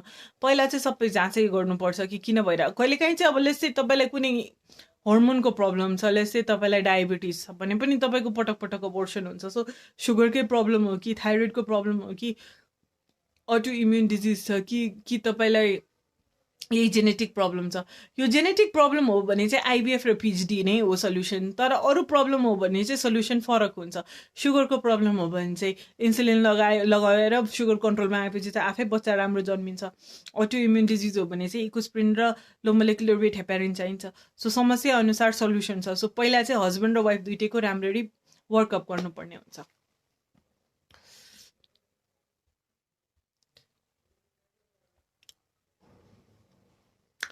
सुलोचना काफ्लेजीले सोध्नु भएको छ बिफोर आइभीएफ के गर्नुपर्छ। ओके, तपाईँले आइभीएफ प्लान गर्नु भएको छ भने चाहिँ फोलिक एसिड खाना थाल्नुपर्छ। फोलिक एसिड चाहिँ प्रेग्नेन्सी प्लान गर्नुभन्दा 3 महिना अगाडिदेखि खानुपर्ने कुरा हो। अब आइभीएफ अगाडि अरू के कुरा गर्नु पर्यो? मेन्टली प्रिपेयर हुनु पर्यो। अनि ब्लड वर्कअपहरू केही टेस्टहरू गर्नुपर्छ, सेरोलोजीको टेस्टहरू, एचआइभीहरूको टेस्ट, त्यो चाहिँ ल्याबको सेफ्टीको लागि, र थाइरोइडको टेस्ट अनि सुगर टेस्टहरू एकचोटि चाहिँ होल कम्प्लिट ब्लड काउन्ट गरेर हेरेको पनि राम्रो। सो सर्टेन टेस्टहरू चाहिँ गर्ने। अनि अरू त खासै प्रिपेरेसन चाहिँ केही पनि छैन आइभीएफ अगाडि चाहिँ। स्पेसल प्रिपेरेसन चाहिँ आइभीएफ भनेको बिग डिल चाहिँ होइन, यो आउट पेसेन्ट प्रोसिजर नै हो होइन। अब तपाईँहरूले के सोच्नुपर्ने हुन्छ भन्दाखेरि नि सबभन्दा कमनली सोच्ने, अब यति धेरै फेसबुक लाइभ पनि गरिसक्यो, यति धेरै भिडियो बनाइसक्यो कि एकदम रेस्ट त्यस्तो जरुरी छैन, बेड रेस्ट चाहिँदैन, जब छोड्नु पर्दैन, त्यो भन्दा म थाकिसकेँ। तर पनि सबभन्दा धेरै सोध्ने क्वेसन नै त्यही हुन्छ, कतिको रेस्ट चाहिन्छ, हामी जब जानु मिल्छ कि मिल्दैन, स्कुटर चढ्न मिल्छ कि मिल्दैन, ट्याक्सी चढ्न मिल्छ कि मिल्दैन। अब यो नेपाल जस्तो देश हो जसमा चाहिँ हाउसवाइफ हुने खासमा एउटा ट्रेन्ड पनि हो, नभए विदेशमा जहाँ यति धेरै आइभीएफ हुन्छ युजली सबैजना चाहिँ वर्किङ मान्छे नै हुन्छ, र आइभीएफ गराउनलाई चाहिँ जब छोड्ने मान्छेहरू कमै हुन्छन्। सबैजना चाहिँ काम गर्दा गर्दा आफ्नो नर्मल लाइफ बाँच्दा नै आइभीएफ गर्ने हो। यो प्रेग्नेन्सी हुने तरिका मात्रै फरक हो। प्रेग्नेन्सी, अरूको प्रेग्नेन्सी र आफ्नो प्रेग्नेन्सीमा खासै फरक हुँदैन। खालि तपाईँको नर्मल प्रेग्नेन्सी भएको भए पनि चाहिँ नलीमा बच्चा बन्थ्यो र पाठेघरमा टाँसिन्थ्यो, तर नर्मल तरिकाले तपाईँको भइरहेको छैन। सो हामीले चाहिँ अन्डा र सुक्रुकुटलाई मिलाएर ल्याबमा बच्चा बनाएर अनि हामीले नै पाठेघरभित्र राखिदिन्छौँ। त्यसपछि त जे नर्मल प्रेग्नेन्सीमा हुन्छ त्यही आइभीएफमा पनि हुन्छ। त्यो बच्चा गएर पाठेघरमै टाँसिन्छ, भित्रभित्र पाठेघरभित्रै ग्रो गर्छ, पाठेघरबाट न्युट्रिसन लिन्छ। हामीले त्योभन्दा धेरै गर्ने के पनि होइन, खालि पाठेघरमा बनेकै बच्चालाई गएर छोडिदिने मात्रै हो। सो तपाईँको प्रेग्नेन्सी चाहिँ किन फरक भयो र अरूको प्रेग्नेन्सी भन्दा? अरूले चाहिँ कोही मान्छे नर्मली प्रेग्नेन्ट भयो भने चाहिँ त्यो मान्छेले सुतेर बस्नुपर्ने केही आवश्यकता छैन, जबै छोड्नुपर्ने केही आवश्यकता छैन। बरु मेटर्निटी लिभ चाहिँ पछि लिन्छ जब चाहिँ बच्चालाई नर्स गर्दाखेरि चाहिँ केही अप्ठ्यारो भएको छ। तर त्यो प्रेग्नेन्ट हुँदैमा चाहिँ 9 महिना घर बस्नुपर्ने केही रिजन छैन। इनकेस प्रेग्नेन्ट हुँदैमा चाहिँ कोही मान्छे ट्याक्सी नचढ्न मिल्ने अथवा बिस्तारै स्कुटरमा हिँड्न नमिल्ने भन्ने केही रिजन छैन। सो आइभीएफ सेम छ कि आइभीएफबाट प्रेग्नेन्ट भए पनि त्यही नै हो, नेचुरली प्रेग्नेन्ट भए पनि त्यही नै हो। एक्स्ट्रा प्रिपरेसन चाहिँ खासै केही चाहिँदैन। रोमा घिमिरेजी, एचएसजी चाहिँ कति इयर्सको ग्यापमा गर्न रिक्वायर्ड हुन्छ? अब हजुरको रिपोर्ट पुरानो भनेको चाहिँ 1 वर्ष पुरानो भयो भने चाहिँ अब रिपिट गरेर हेर्दा हुन्छ। अहिलेसम्म अलि खुला छैन भनेर। Thank you Parajuli Bharatji. कमला तिमल सिलानले सोध्नु भएको छ, मोटिलिटी बढाउन के गर्नुपर्छ? मोटिलिटी चाहिँ प्रोटिनसँग रिलेटेड कुरा हो। बढाउन सक्ने भनेको अमिनो एसिड्स अलि धेरै खाने, प्रोटिन धेरै खाने, अनि भाइटामिन डीसँग अलि धेरै एक्सपोज हुने। इभन कफी खायो भने पनि मोटिलिटीमा अलि इम्प्रुभमेन्ट आउँछ। सप्लिमेन्टहरू जुन पाइन्छ नि, कोक्युटेन अनि तिनीहरू चाहिँ, अथवा कार्नेटिनहरू भएको सप्लिमेन्टहरू चाहिँ, तिनीहरूले फाइदा गर्ने भनेको धेरै जसो मोटिलिटीमै हो, किनभने तिनीहरूमा प्रोटिनहरू र इसेन्सियल अमिनो एसिड्सहरू हुन्छ जसले चाहिँ एकदम धेरै काम गर्छ। सो त्यो ट्राई गर्न सकिन्छ। सुलोचनाजी, आफ्टर आइभीएफ के गर्नुपर्छ? आफ्टर आइभीएफ चाहिँ आफूले डक्टरले दिएको औषधिहरू सबै खानुपर्छ र धेरै सोच्नु हुँदैन त्यसको बारेमा, अनि धेरै सुतेर बस्नु हुँदैन, आफ्नो सबै नर्मल कामहरू गर्नुपर्ने हुन्छ, अनि खासै केही बाँड्नु पर्दैन। अब नेपाल र एसियन कन्ट्रिजहरूमा चाहिँ युजली महिलाहरू चुरोटक्सी खाने ठुलो समस्या हुँदैन। विदेशी पेसेन्ट भयो भने चाहिँ हामीले त्यो हेर्नुपर्ने हुन्छ कि अब एल्कोहलहरू धेरै नखानु भनेर भन्नुपर्ने हुन्छ, तर नखानु भनेर भन्नुपर्ने हुन्छ। तर नेपालीहरूमा चाहिँ खासै त्यो प्रब्लम हुँदैन। हेल्दी खानेकुराहरू खाने, बिरामी नहुने, कोरोनाको टाइममा भिडभाडमा नजाने, त्यही हो।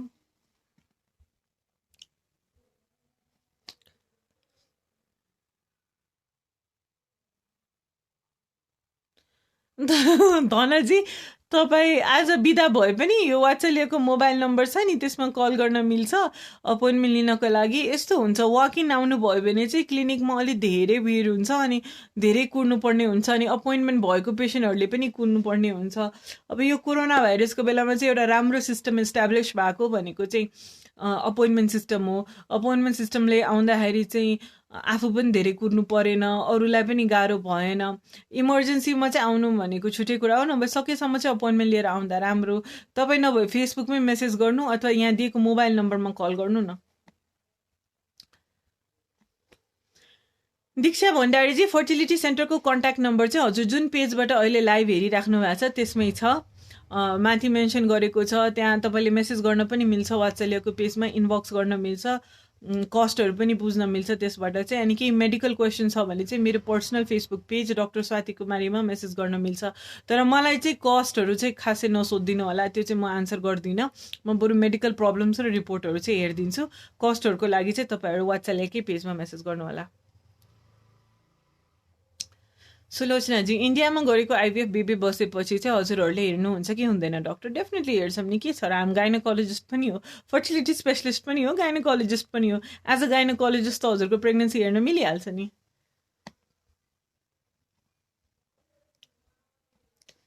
ओके, जलजला अधिकारीजी, मेरो 4 चोटि आइयुआई गरी त्यही पनि भएन भने किन होला? आइयुआईको सक्सेस रेट चाहिँ निकै कम छ, जम्मा 15-20% मात्रै हो। 10 जनामा 1-2 जना सक्सेसफुल हुन्छ। आइयुआई चाहिँ टोटल 6 चोटि गर्न मिल्छ। आइयुआईमा भएन भने धेरै चित्त नदुखाउनु। आइयुआई केही कारणले 6 चोटि गर्न मिल्छ भनेर भन्छ, किनभने त्यसको धेरै सक्सेस रेट चाहिँ छैन। 4 चोटि भएन भने 2 चोटि अझै ट्राई गर्न मिल्छ। तपाईँको भएन भने चाहिँ आइभीएफमा जानु त्यसपछि। नमस्ते सबिनाजी। ओके, कमलाजीले सोध्नु भएको छ, काउन्ट छ, एक्टिभ मोटिलिटी कम छ, बढाउन के गर्नुपर्छ डक्टर? आई थिङ्क मैले अघि भनिसकेँ यो क्वेसनको आन्सर। थ्याङ्क यू सूर्यजीलाई चाहिँ म एकदम क्युट लागेँ, थ्याङ्क यू। ओके, क्राइस्टको छोरी म, म्याम मेरो मिसक्यारेज भयो, 2 महिना भयो, बट अहिले लेफ्ट र राइट फलोपियन ट्युब दुख्छ, सहनु सक्ने गरी। फेरि हामीले मिसक्यारेज पछि केही प्रोटेक्सन युज नै गरेको छैन, बट किन तल्लो पेट र फलोपियन ट्युब दुख्छ होला म्याम? अब तपाईँले फलोपियन ट्युब दुखेको थाहा पाउनु भयो भनेको त्यो अचम्म कुरा हो, किनभने त्यो हामीलाई युजली चाहिँ पेसेन्टहरूले त्यो थाहा पाउन सक्दैन कि पेट दुखेको मात्रै भन्छन्, तर त्यो फलोपियन ट्युब इन पर्टिकुलर दुखेको चाहिँ थाहा पाउन सकिँदैन खासमा चाहिँ। तपाईँको पेट दुखिरहेछ भने चाहिँ तपाईँ एकचोटि भिडियो एक्सरे गर्नु, पिसाबको जाँचहरू पनि गर्नु, एउटा गाइनोकोलोजिस्टलाई चाहिँ गएर सम्पर्क गर्नु। कहिलेकाहीँ इन्फेक्सन हुनसक्छ मिसक्यारेज पछि। इन्फेक्सन भयो भने चाहिँ तपाईँको अब पहिला चाहिँ नेचुरली बच्चा बसे पनि भोलि पर्सि बस्न गाह्रो हुन्छ, नली ब्लक भइदिन्छ। सो त्यस्तो नहोस् भनेर चाहिँ एकचोटि गाइनोकोलोजिस्टलाई भेटेको राम्रो।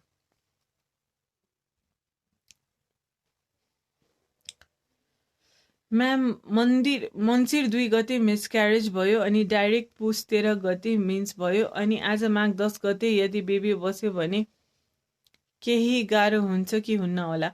पहिला चाहिँ मिसक्यारेज धेरै अगाडि चाहिँ मिसक्यारेज पछि चाहिँ 3 महिना 6 महिना कुर्नु अनि बल्ल ट्राई गर्नु भन्थ्यो कि।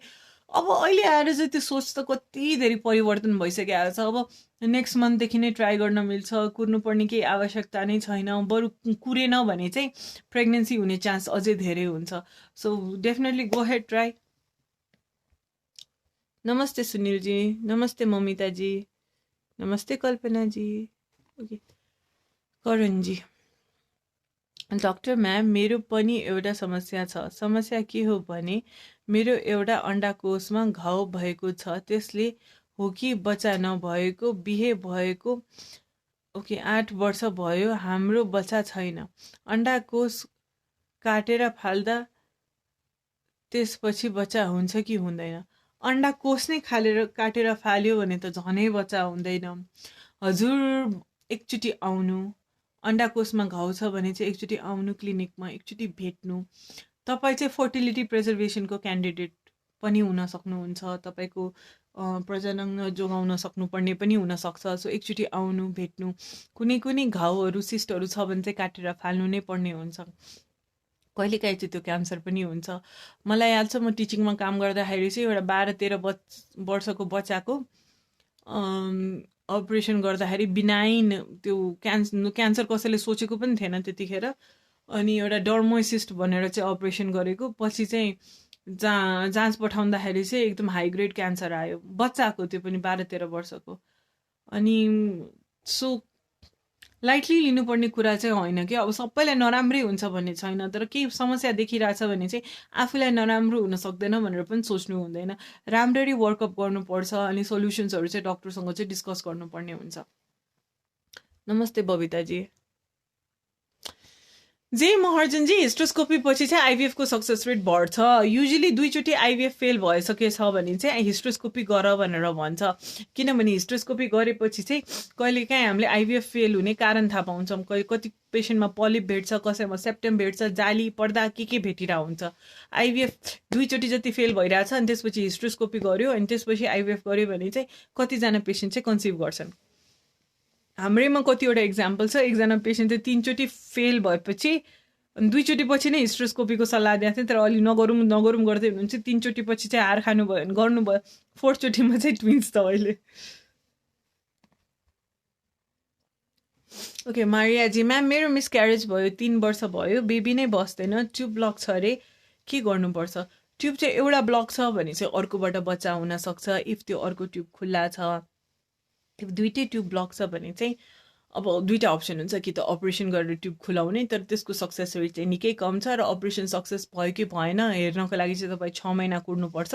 6 महिनामा प्रेग्नेन्सी भयो भने चाहिँ तपाईँको अपरेसन सक्सेसफुल भयो, 6 महिनामा प्रेग्नेन्सी भएन भने अपरेसन अनसक्सेसफुल भयो। सो अर्को अप्सन भनेको आइभीएफ हुन्छ। आइभीएफमा चाहिँ हामी तपाईँलाई पिरियडको दोस्रो दिनदेखि चाहिँ 10-12 दिन इन्जेक्सन दिन्छौँ। तपाईँको अन्डाहरू बाहिर निकाल्ने, जिउभन्दा बाहिर बच्चा बनाउने, अनि बनेको बच्चाले चाहिँ पाठेघरभित्र राखिदिने, र त्यो गर्दाखेरि चाहिँ सक्सेसको चान्स 60-70% हुन्छ। नमस्ते मनिषाजी। फोलिक एसिड कति टाइम लिनुपर्छ इन 1 डे? एक टाइम 400 माइक्रोग्राम खानुपर्ने। हाम्रोमा चाहिँ 5 मिलिग्रामको ट्याब्लेट आइरहेको हुन्छ। बाहिरको तपाईँले प्रिनेटल सप्लिमेन्ट्सहरू हेर्नुभयो भने चाहिँ त्यसमा 400 माइक्रोग्राम नै हुन्छ। हाम्रो चाहिँ अलि हाई डोजमा भइरहेको हुन्छ यहाँको प्रिपरेसनहरू चाहिँ। ओके, सृजना अधिकारीजीले सोध्नु भएको छ आइभीएफ र टेस्ट ट्युबमा के डिफ्रेन्स छ? आइभीएफ र टेस्ट ट्युब भनेको एउटै कुरा हो। टेस्ट ट्युब भनेको एक्चुअल टेस्ट ट्युबमा बच्चा बनाउने होइन। नाम चाहिँ किन टेस्ट ट्युब राख्यो भन्दाखेरि चाहिँ अब त्यो ल्याबमा बनाएको भएर चाहिँ नाम टेस्ट ट्युब राख्यो होइन, त्यो एउटा इन्फर्मल नाम मात्रै हो। नभए आइभीएफ र टेस्ट ट्युब बेबी भनेको एउटै हो। आइभीएफ भनेको चाहिँ इनभिट्रो फर्टिलाइजेसन हो, भनेको जिउभन्दा बाहिर बच्चा बनाउने।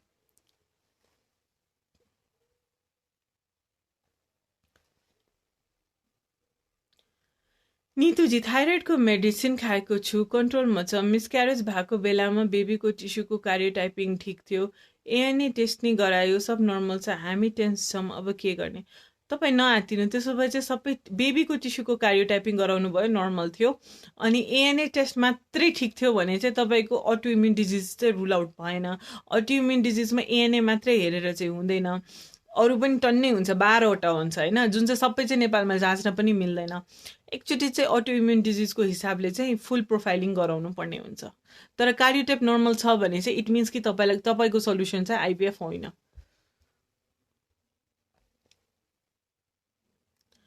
रामकुमार श्रेष्ठजी, एसएलईको केसले बच्चा जन्माउन चाहिँ मिल्छ। अटो इम्युन डिजिज भएको हुनाले चाहिँ कम्प्लिकेसन्स चाहिँ आउँछ, प्रेग्नेन्ट हुन नि गाह्रो हुन्छ, प्रेग्नेन्ट भइसकेपछि पनि एसएलईको फ्लेयरअपहरू भयो भने चाहिँ गाह्रो हुन्छ, अलि हाई रिस्क केसमा पर्छ। र एकदम राम्रो हस्पिटलमा जहाँ आइसियुहरू अभाइलेबल छ त्यस्तो ठाउँमा चाहिँ गएर आफ्नो चेकअप गराउनु पर्ने हुन्छ। भूमिकाजी, it's really good information, whose have problems in health no baby. Thank you भूमिकाजी। मनिषा गौतमजीले सोध्नु भएको छ एएमएच लेभल कसरी इन्क्रिज गर्न सकिन्छ? एएमएच लेभल चाहिँ इन्क्रिज गर्न सकिँदैन है। अब एउटा ल्याबले चाहिँ तपाईँको रिपोर्ट 1 दियो अनि अर्कोले 1.4 दियो, लेट्स चाहिँ 2 महिनापछि भने चाहिँ तपाईँको भ्याल्यु इन्क्रिज भए होइन। त्यो एएमएच लेभल भनेको त्यो ल्याबको फरकले त्यस्तो आएको हो। एएमएच लेभल चाहिँ इन्क्रिज हुँदैन। एएमएच भनेको एन्टिमुलेरियन हर्मोन हो। यसबाट हामीले के थाहा पाउँछौँ? हजुरको बच्चा जन्मिने अन्डा कति बाँकी छ भनौँ न, अन्डाशयमा यो उमेर साथ घट्दै जाने कुरा हो, र यो कम भइसकेको छ भने चाहिँ तपाईँको अब यो बढेर चाहिँ आउँदैन। त्यो भनेको मरेको मान्छेलाई जिउँदो बनाए जस्तो। एएमएच लेभल ट्रुली इन्क्रिज गर्न सक्ने एउटा मात्रै तरिका छ, जुन मैले भनेको थियो, फर्टिलिटी प्रिजर्भेसनमा ओभेरियन टिस्यु निकालेर फ्रिज गरेर राखेको छ र पछि गएर त्यसलाई ट्रान्सप्लान्ट गर्यो भने चाहिँ एएमएच लेभल बढेर जान्छ र एफएसएच लेभल घटेर आउँछ। युजुअली एएमएच लेभल चाहिँ घट्दाखेरि चाहिँ एफएसएचको लेभल हाई हुन्छ, 12भन्दा माथि हुन्छ र तपाईँले डक्टरले चाहिँ अब तपाईँको आफ्नो हुन सक्दैन, डोनरमा जानुपर्छ भनेर भनेको हुन्छ। तर तपाईँको ओभेरियन टिस्यु चाहिँ पहिल्यै निकालेर फ्रिज गरेर राखेको छ र त्यसलाई अब आएर ट्रान्सप्लान्ट गर्दै हुनुहुन्छ भने चाहिँ 3 देखि 4 महिनामा एफएसएच लेभल घट्छ र एएमएच लेभल बढ्छ र बच्चा हुनसक्छ। तर हामीले नेपालमा कसैको पनि अहिलेसम्म गराएको छैन ओभेरियन टिस्यु क्रायोप्रिजर्भर।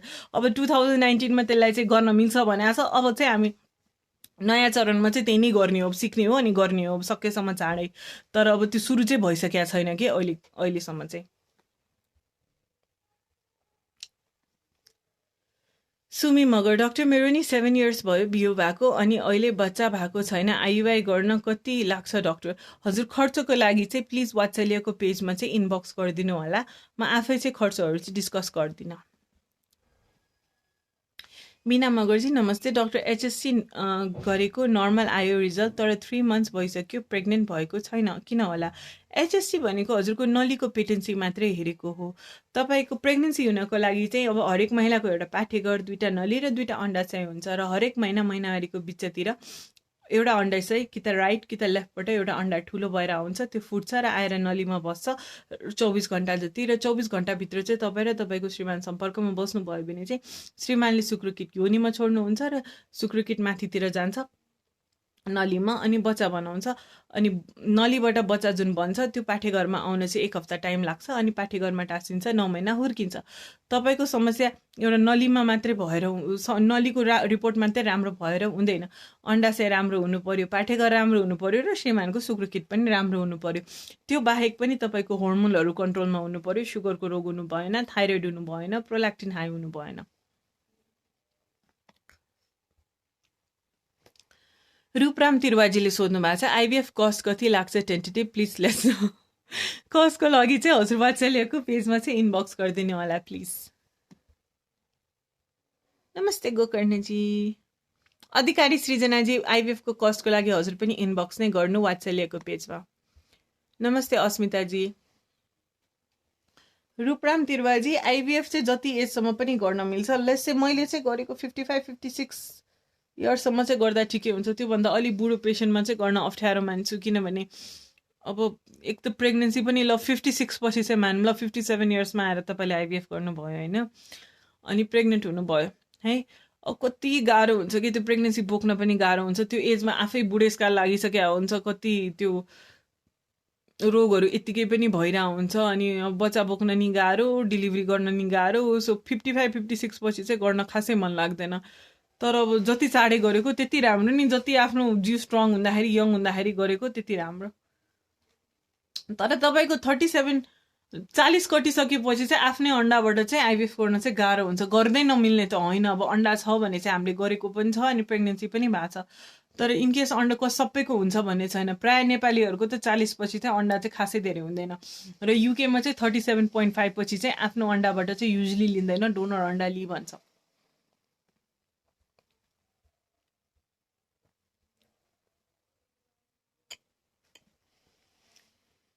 थ्याङ्क यू भूमिकाजी, तपाईँले अमेरिकाबाट हेर्दै हुनुहुन्छ।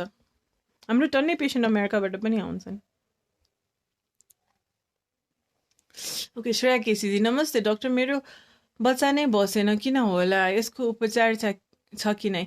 बच्चा बसेन भने उपचार छ। नेपालमा पनि अब फर्टिलिटी ट्रिटमेन्ट एकदम राम्रो छ। हजुर र हजुरको श्रीमान दुबईजना चाहिँ अपोइन्टमेन्ट लिएर क्लिनिक आउनु, we will try our best to help you.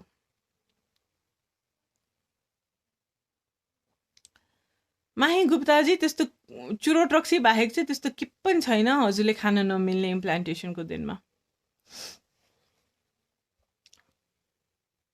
Good evening लक्ष्मीजी, सरी। नमस्ते जेलुसाजी। सपना विक्रम गुरुङजी,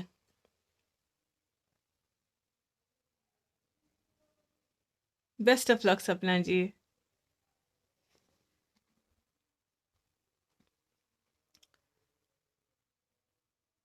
ममता चौधरीजी, आई एम भेरी एक्साइटेड तपाईँलाई भेट्नको लागि अन मन्डे। ओके, म सम्झिन्छु तपाईँ आउनुहुन्छ मन्डे भनेर।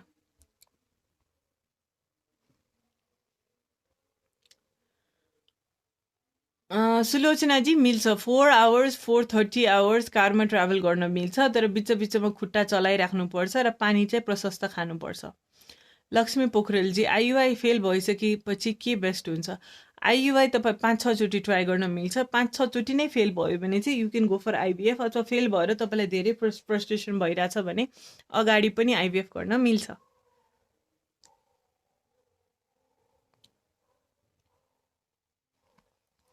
अस्मिता घिमिरेजी पिसिओडी भएको छ डक्टर, 2 इयर्स भयो बेबी ट्राई गरेको, भएको छैन। पहिला एउटा बेबी गएको थियो अनि अहिले बसेकै छैन, सबै रिपोर्ट नर्मल छ। पिसिओएसमा चाहिँ बच्चाको ओभर्सन हुने चान्स चाहिँ धेरै हुन्छ र बच्चा बस्न पनि गाह्रो मान्छ। तपाईँ हरेस नखानु। पिसिओएस हो भने चाहिँ पिसिओएसमै हो कि धेरै जसो औषधिले फाइदा भएर बच्चा बस्ने। सो तपाईँ एकचोटि क्लिनिक आउनु अनि हामीले ओभुलेसन इन्डक्सन गरेर 6 महिना ट्राई गरौँ। मैले देखेको चाहिँ 10जनामा 9जना चाहिँ औषधिहरूले नै कन्सिभ गर्छन् कि पिसिएसको। अब त्यसले पनि भएन भने चाहिँ बल्ल आइभिएफमा जाम्ला।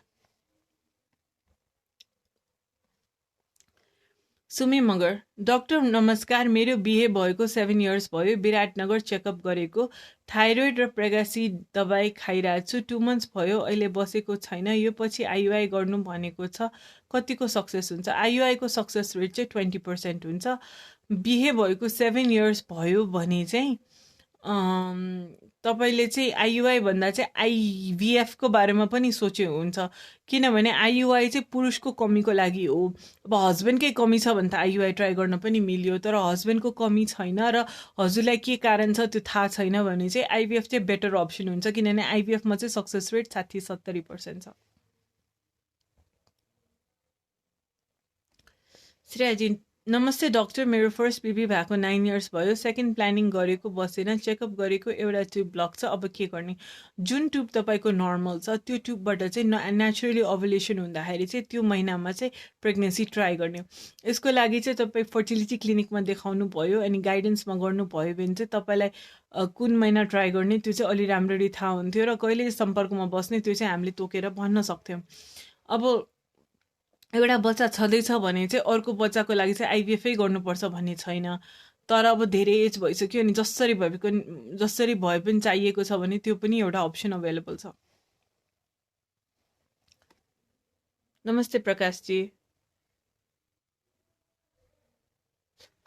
लभलीजी मेरो नि बेबी भएको छैन है, मैले साउदीमा डक्टर नेपालमा आवाको 10 मन्थ पछि 6 मन्थ छुट्टी आउँदैछु डक्टर, मैले आइभिएफ गर्दा कस्तो हुन्छ? गर्मी छ साउदीमा, मैले कस्तो खानेकुरा खाँदा हुन्छ डक्टर? हजुर, खानेकुराको बारेमा धेरै नसोच्नु, खानेकुरा चाहिँ हेल्दी खानपिन जे गरे पनि हुन्छ, आइभिएफको लागि भ्याउँछ हामीले। नमस्ते लक्ष्मणजी। लक्ष्मीजी बेबी प्लानिङमा बडी हट भएको राम्रो हो कि कोल्ड भएको? केही फरक पर्दैन हट र कोल्डले। नमस्ते गुमाजी।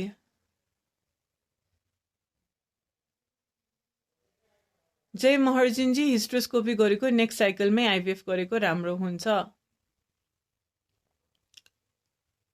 गौरव थापाजी म्याडम स्पर्म मोटिलिटी कति हुन्छ पर्छ? स्पर्म काउन्ट कम भयो भने के गर्ने?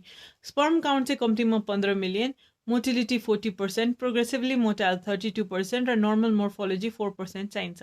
काउन्ट र मोटिलिटी कम छ भने चाहिँ अहिले मार्केटमा टन्नै औषधिहरू पाउँछ, आफै नखाने, फर्टिलिटी डक्टरको प्रिस्क्रिप्सन अनुसार खाने।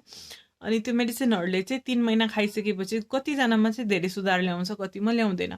इनकेस सुधार आयो भने चाहिँ भइहाल्यो, भएन भने चाहिँ आइयुआई गरेर प्रेग्नेन्सी ट्राई गर्ने, त्यसले पनि भएन अथवा त्यतिको लागि चाहिँ पुगेन भने चाहिँ आइभिएफ ट्राई गर्ने। जयन्तीजी कस्टको लागि चाहिँ हजुर वात्सल्यको पेजमा चाहिँ इनबक्स गरिदिनु। ओके, सृजना अधिकारी दी 3 पटक आइयुआई गरेको, अब नगर्ने भनेको डाइरेक्ट आइभिएफमा गर्ने हुन्छ कि नै? हुन्छ, डेफिनेटली हुन्छ नि। आइभिएफ गर्नुभन्दा अगाडि चाहिँ आइयुआई गर्नै पर्छ भनेर कहीँ भनेको छैन। लक्ष्मी पोखरेलजी स्पर्म मोटिलिटी मिनिमम 40% चाहिन्छ र प्रोग्रेसिभली मोटाइल मिनिमम 32% चाहिन्छ।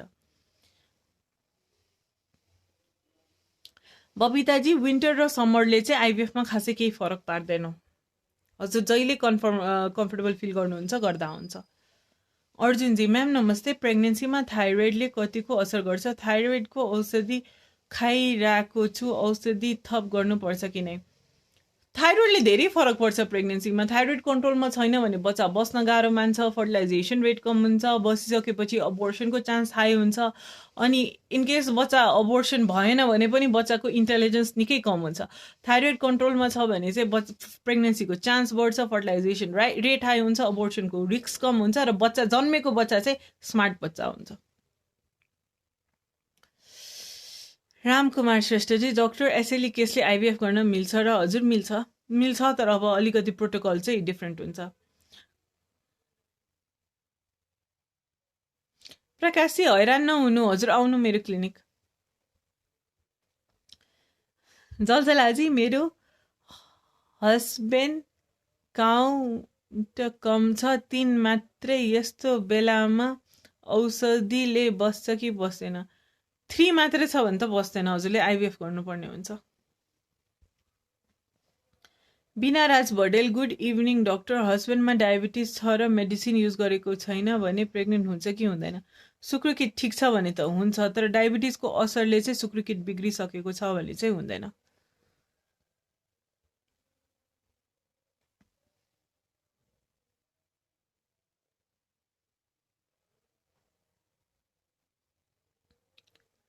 लक्ष्मी पोखरेल, नेपालमा भन्दा नेपाल बाहिरमा बेस्ट भन्नुहुन्छ, जसलाई परेको छ उहाँहरूले अहिलेको अवस्थामा के नेपालमा बाहिरको जस्तै सबै प्रब्लम सल्भ हुन्छ त?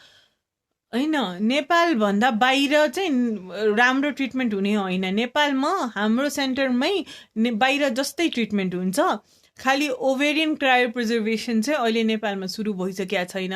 त्यो त अब कतिवटा देशमा सुरु भइसकेको छैन, एक फ्यु कन्ट्रिजहरू मात्रै छ, युरोपियन कन्ट्रिजहरू, मेबी अमेरिकाले पनि गर्न थालेछ, अमेरिकामा त गर्छ। सो फ्यु कन्ट्रिज मात्रै छ जसले चाहिँ सुरु गराएको छ, त्यो पनि एक्सपेरिमेन्टल लेभलमै गरिरहेको थियो, अब बल्ल ट्रिटमेन्ट अप्सन जस्तै तरिकाले लिएको छ। त्यो बाहेक चाहिँ अरू केही कुरामा पनि हामी कम छैन। आइभीएफ चाहिँ हाम्रो बाहिर जस्तै राम्रो हुन्छ र कति ठाउँभन्दा त धेरै राम्रो हुन्छ। हाम्रोमै बाहिरको पेसेन्टहरू कति धेरै आउँछन्, राम्रो भएर त आउँछ नि। Isha Dhakal, doctor I have treatment but I am scared of HSG. HSG बिहोस गरेर गर्न पनि मिल्छ, सो देन पेन हुँदैन। Good evening, Ganeshji. Jayanti, doctor, my husband is SCI from 12 years and we have married before 2 years. He's 32 years old and I'm 21. Which time is possible for IVF?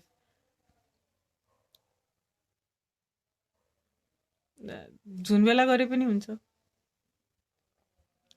रुकु Lama Shrestha ji, hello ma'am, नमस्ते। मेरो means टाइममा हुँदैन, 3 month 2 monthमा हुन्छ, त्यस कारणले हो कि baby नभएको। चेकअप गर्दा रिपोर्ट सबै नर्मल छ, टेन्सनमा छ म्याम।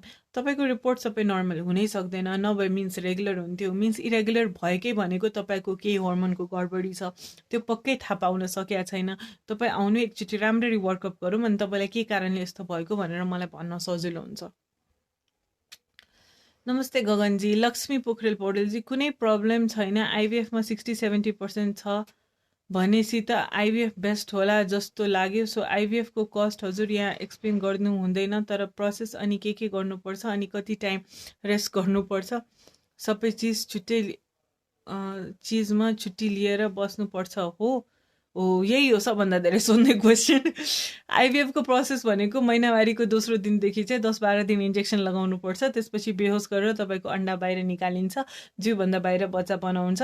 3देखि 5 दिनपछि चाहिँ पाठेघरमा राखिदियो भने चाहिँ त्यसलाई फ्रेस ट्रान्सफर भनिन्छ र यो 3 हप्ताभित्र भ्याइन्छ। तर अर्को तरिका भनेको चाहिँ तपाईँको अन्डा निकाल्ने, बच्चा बनाउने, अनि फ्रिज गरेर राखिदिने, अनि 1 महिना फ्रिजिङ गर्ने, अनि त्यसपछि बल्ल पाठेघरमा राख्ने। यो भनेको चाहिँ फ्रोजन ट्रान्सफर हो।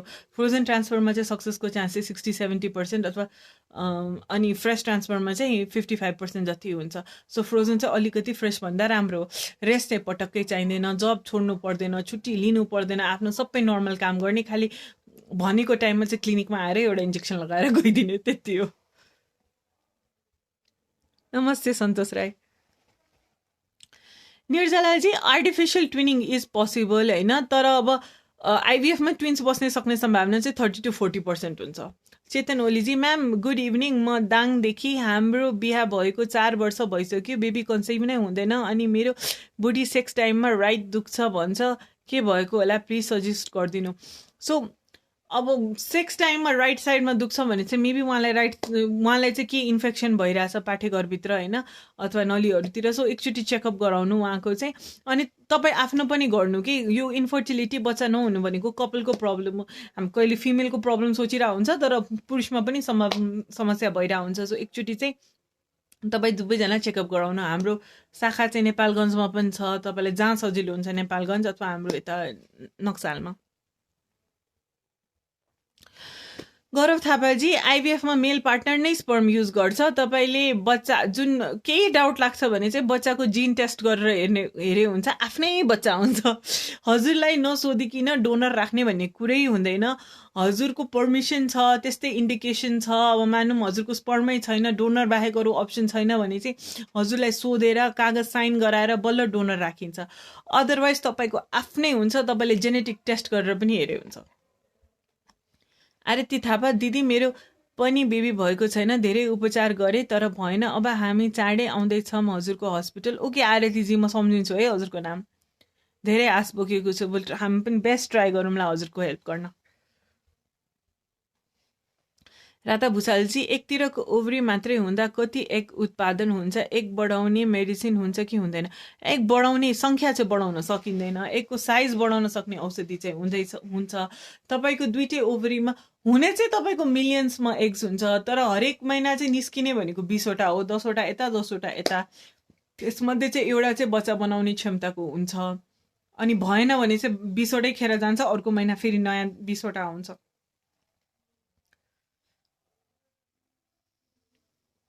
रेखा ढकालजी, हाम्रो शाखा चाहिँ नेपालगञ्जमा पनि छ र हाम्रो क्लिनिक चाहिँ वात्सल्य हेल्थ केयर नारायण चोर नक्सालमा छ। स्पर्म काउन्ट बढाउनको लागि चाहिँ गेडागुडी प्रोटिनहरू अलि धेरै खानुपर्छ। ओइस्टर पाइन्छ भने ओइस्टर पनि खाने, सी फुडहरू राम्रो हुन्छ, भाइटामिन डी सन एक्सपोजर राम्रो हुन्छ, अनि स्पिनिच खाने, प्रोटिनहरू चाहिँ हाई प्रोटिन कन्टेन्ट खाउने, र मेडिसिनहरू पनि पाउँछ जुन चाहिँ आफै खानु भएन, डक्टरको प्रिस्क्रिप्सन अनुसार खान मिल्छ 3 महिना, अनि त्यसपछि स्पर्म चेक गर्ने। ओके, आनन्द गुप्ताजीले सोध्नु भएको छ, अबको मिन्स पछि आइभीएफ प्लानिङ गरिरहेको कपालले सँगै बस्न मिल्छ कि नै? मिल्छ।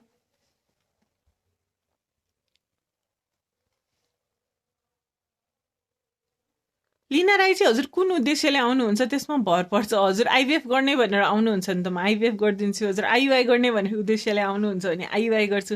हजुरले चाहिँ समस्या थाहा पाउने उद्देश्यले आउनुहुन्छ भने पहिला म समस्या के छ खोज्नतिर लाग्छु होइन। त्यो डिपेन्ड गर्छ। कतिजना पेसेन्टहरू चाहिँ बाहिरबाट रिफर भएर नै आउँछन् आइभीएफको लागि, सबै वर्कअप गरिसकेपछि उहाँहरूकोमा चाहिँ डाइरेक्टली आइभीएफ सुरु हुन्छ।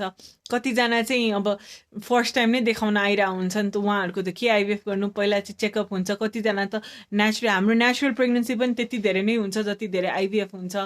अनि आइयुआईबाट पनि पेसेन्टहरू प्रेग्नेन्ट हुन्छन्, कतिजना हेरि पनि राख्नु भएको छ होला।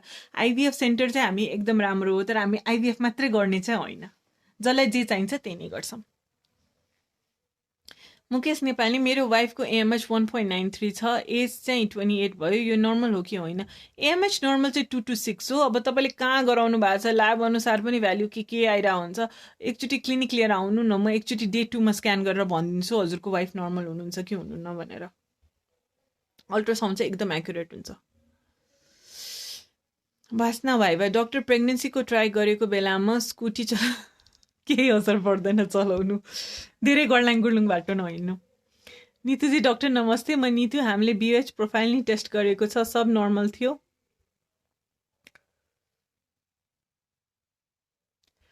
तपाईँ नआतिनु नितुजी, तपाईँ क्लिनिक आउनु। रिकरेन्ट अबोर्सनको टन्नै केसहरू चाहिँ हामीले हेल्प गरेका छन्।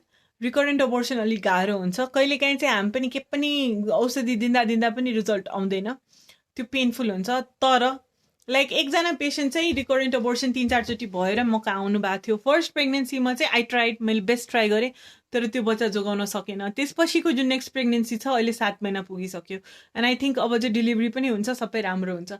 यो बिचमा एप्ला सिन्ड्रोम, जेनेटिक प्रब्लम भएको पेसेन्टहरूको रिकरेन्ट अबोर्सनको पनि टन्नै डेलिभरी भएको छ। सक्सेसहरू पनि धेरै भइसकेको छ। सो तपाईँ आउनु, हामी बेस्ट ट्राई गर्छौँ तपाईँलाई हेल्प गर्न।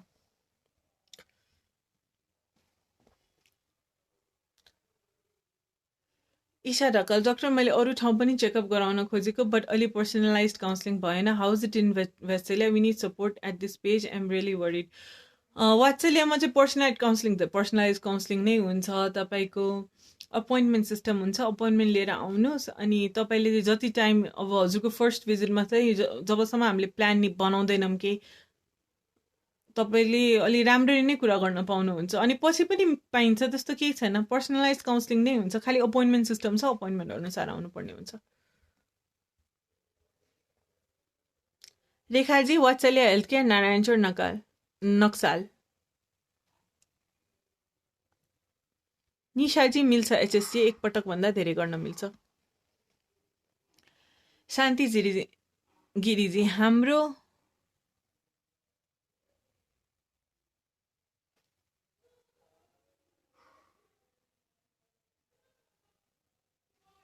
विद्वान डाक्टर छोरीको ज्ञान र चेतनामूलक कार्यक्रम।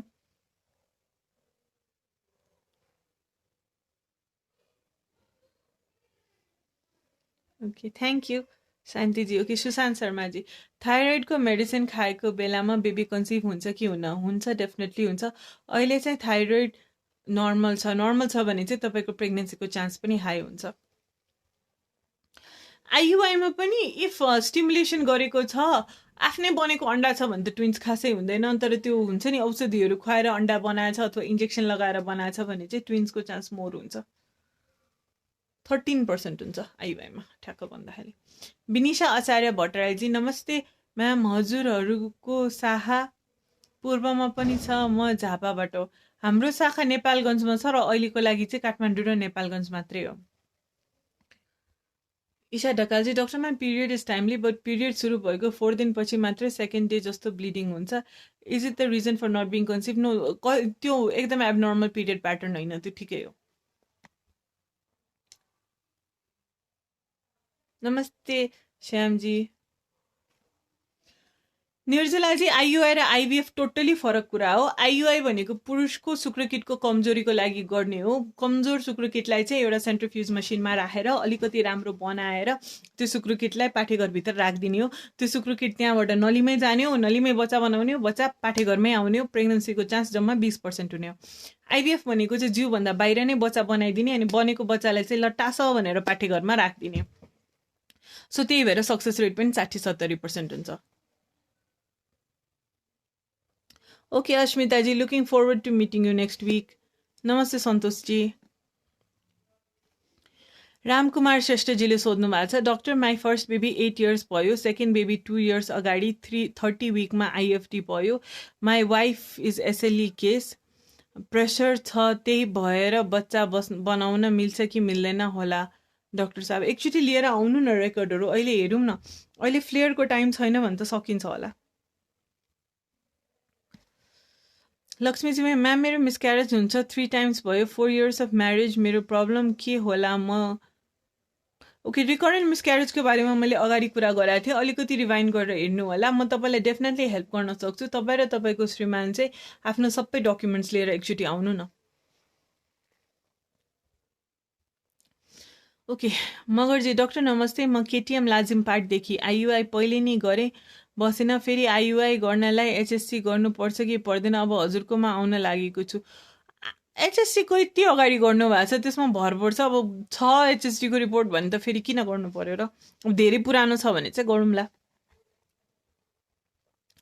मनराजी, डाक्टर नमस्ते, हामीले 2 टाइम्स आइभीएफ प्लान गरिसकेर बट रिजल्ट नेगेटिभ आयो। ओ सो स्याड। हजुरलाई कहाँ आइभीएफ गर्नुभएको थियो एकचोटि त्यो स्पेसिफाई गर्नु त, हाम्रोमै हो, मैले नाम चाहिँ चिनेन। ओके, एलिनाजी, स्पर्म काउन्ट लोजको ट्रिटमेन्ट के छ? त्यसको लागि मेडिसिन हुन्छ र भएन भने चाहिँ आइयुआई गर्न सकिन्छ, त्यसबाट भएन भने आइभीएफ गर्न सकिन्छ।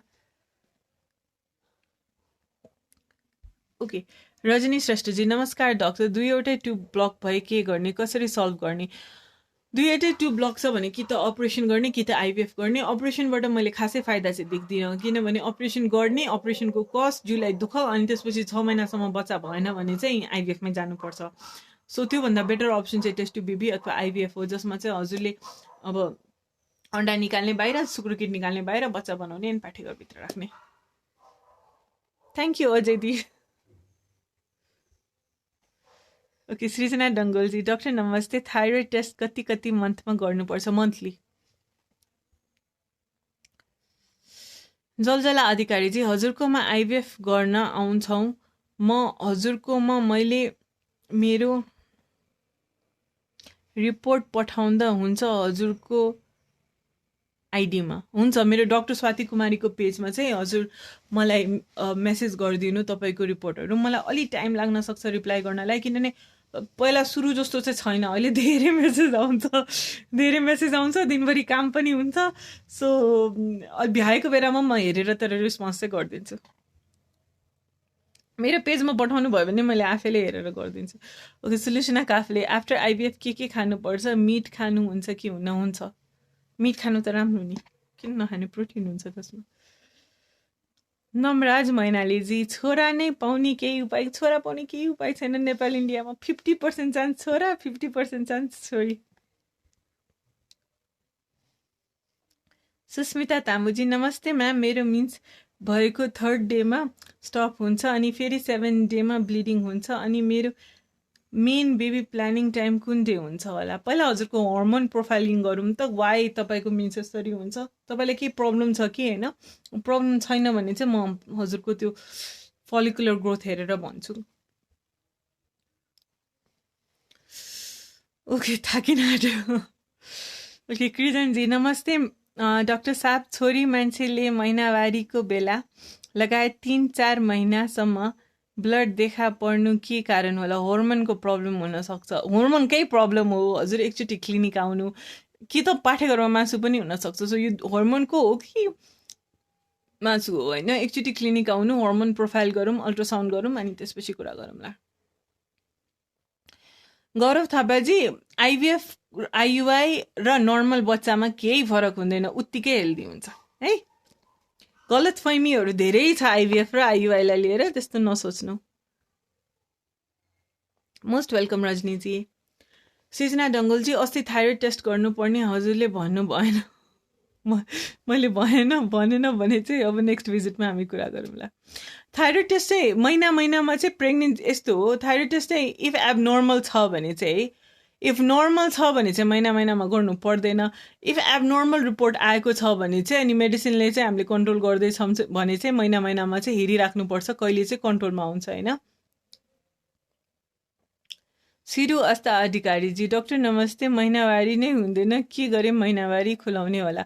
हजुर आउनु, एकचोटि किन महिनावारी भएन त्यो थाहा पाउनु पर्यो। हजुरलाई पिसिओस छ कि, थाइरोइडको प्रब्लम छ कि, प्रोल्याक्टिन आई छ कि होइन, किन भइरहेको छैन त्यो पहिला थाहा पाउनु पर्यो, अनि थाहा कारण अनुसार सल्युसन पनि निकालौँला।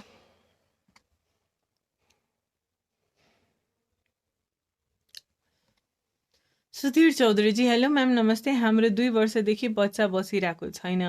मेरो स्पर्म रिपोर्ट 60 लाख 6 मिलियन र म्यामको थाइरोइड रिपोर्ट अबाउट 4, तर मिन्स पिरियड टाइम 28 डेजदेखि 2 मन्थसम्म हुन्छ। So suggest please. वाइफको हर्मोनल प्रब्लम जस्तो छ, अनि 60 लाख भनेको 6 मिलियन भयो होइन, 6 मिलियन काउन्ट पनि कम भयो। तपाईँले चाहिँ उपचारै गर्नुपर्छ जस्तो छ, हजुर क्लिनिक आउनु एकचोटि वाइफलाई लिएर।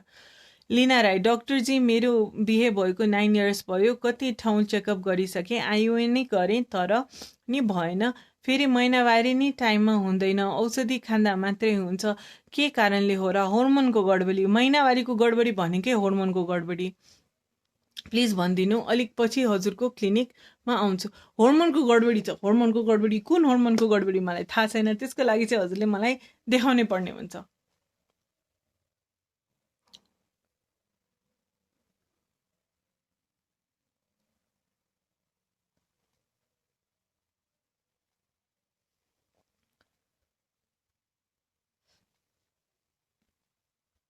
नमस्ते खेमराजजी।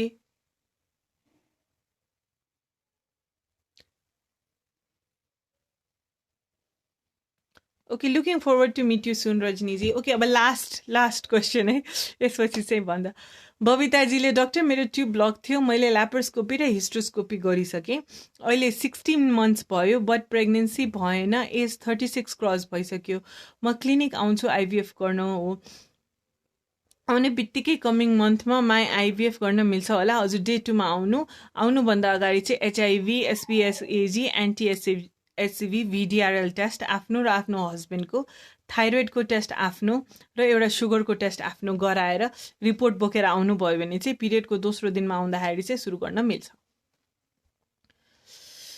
नमराज मैनालीजी,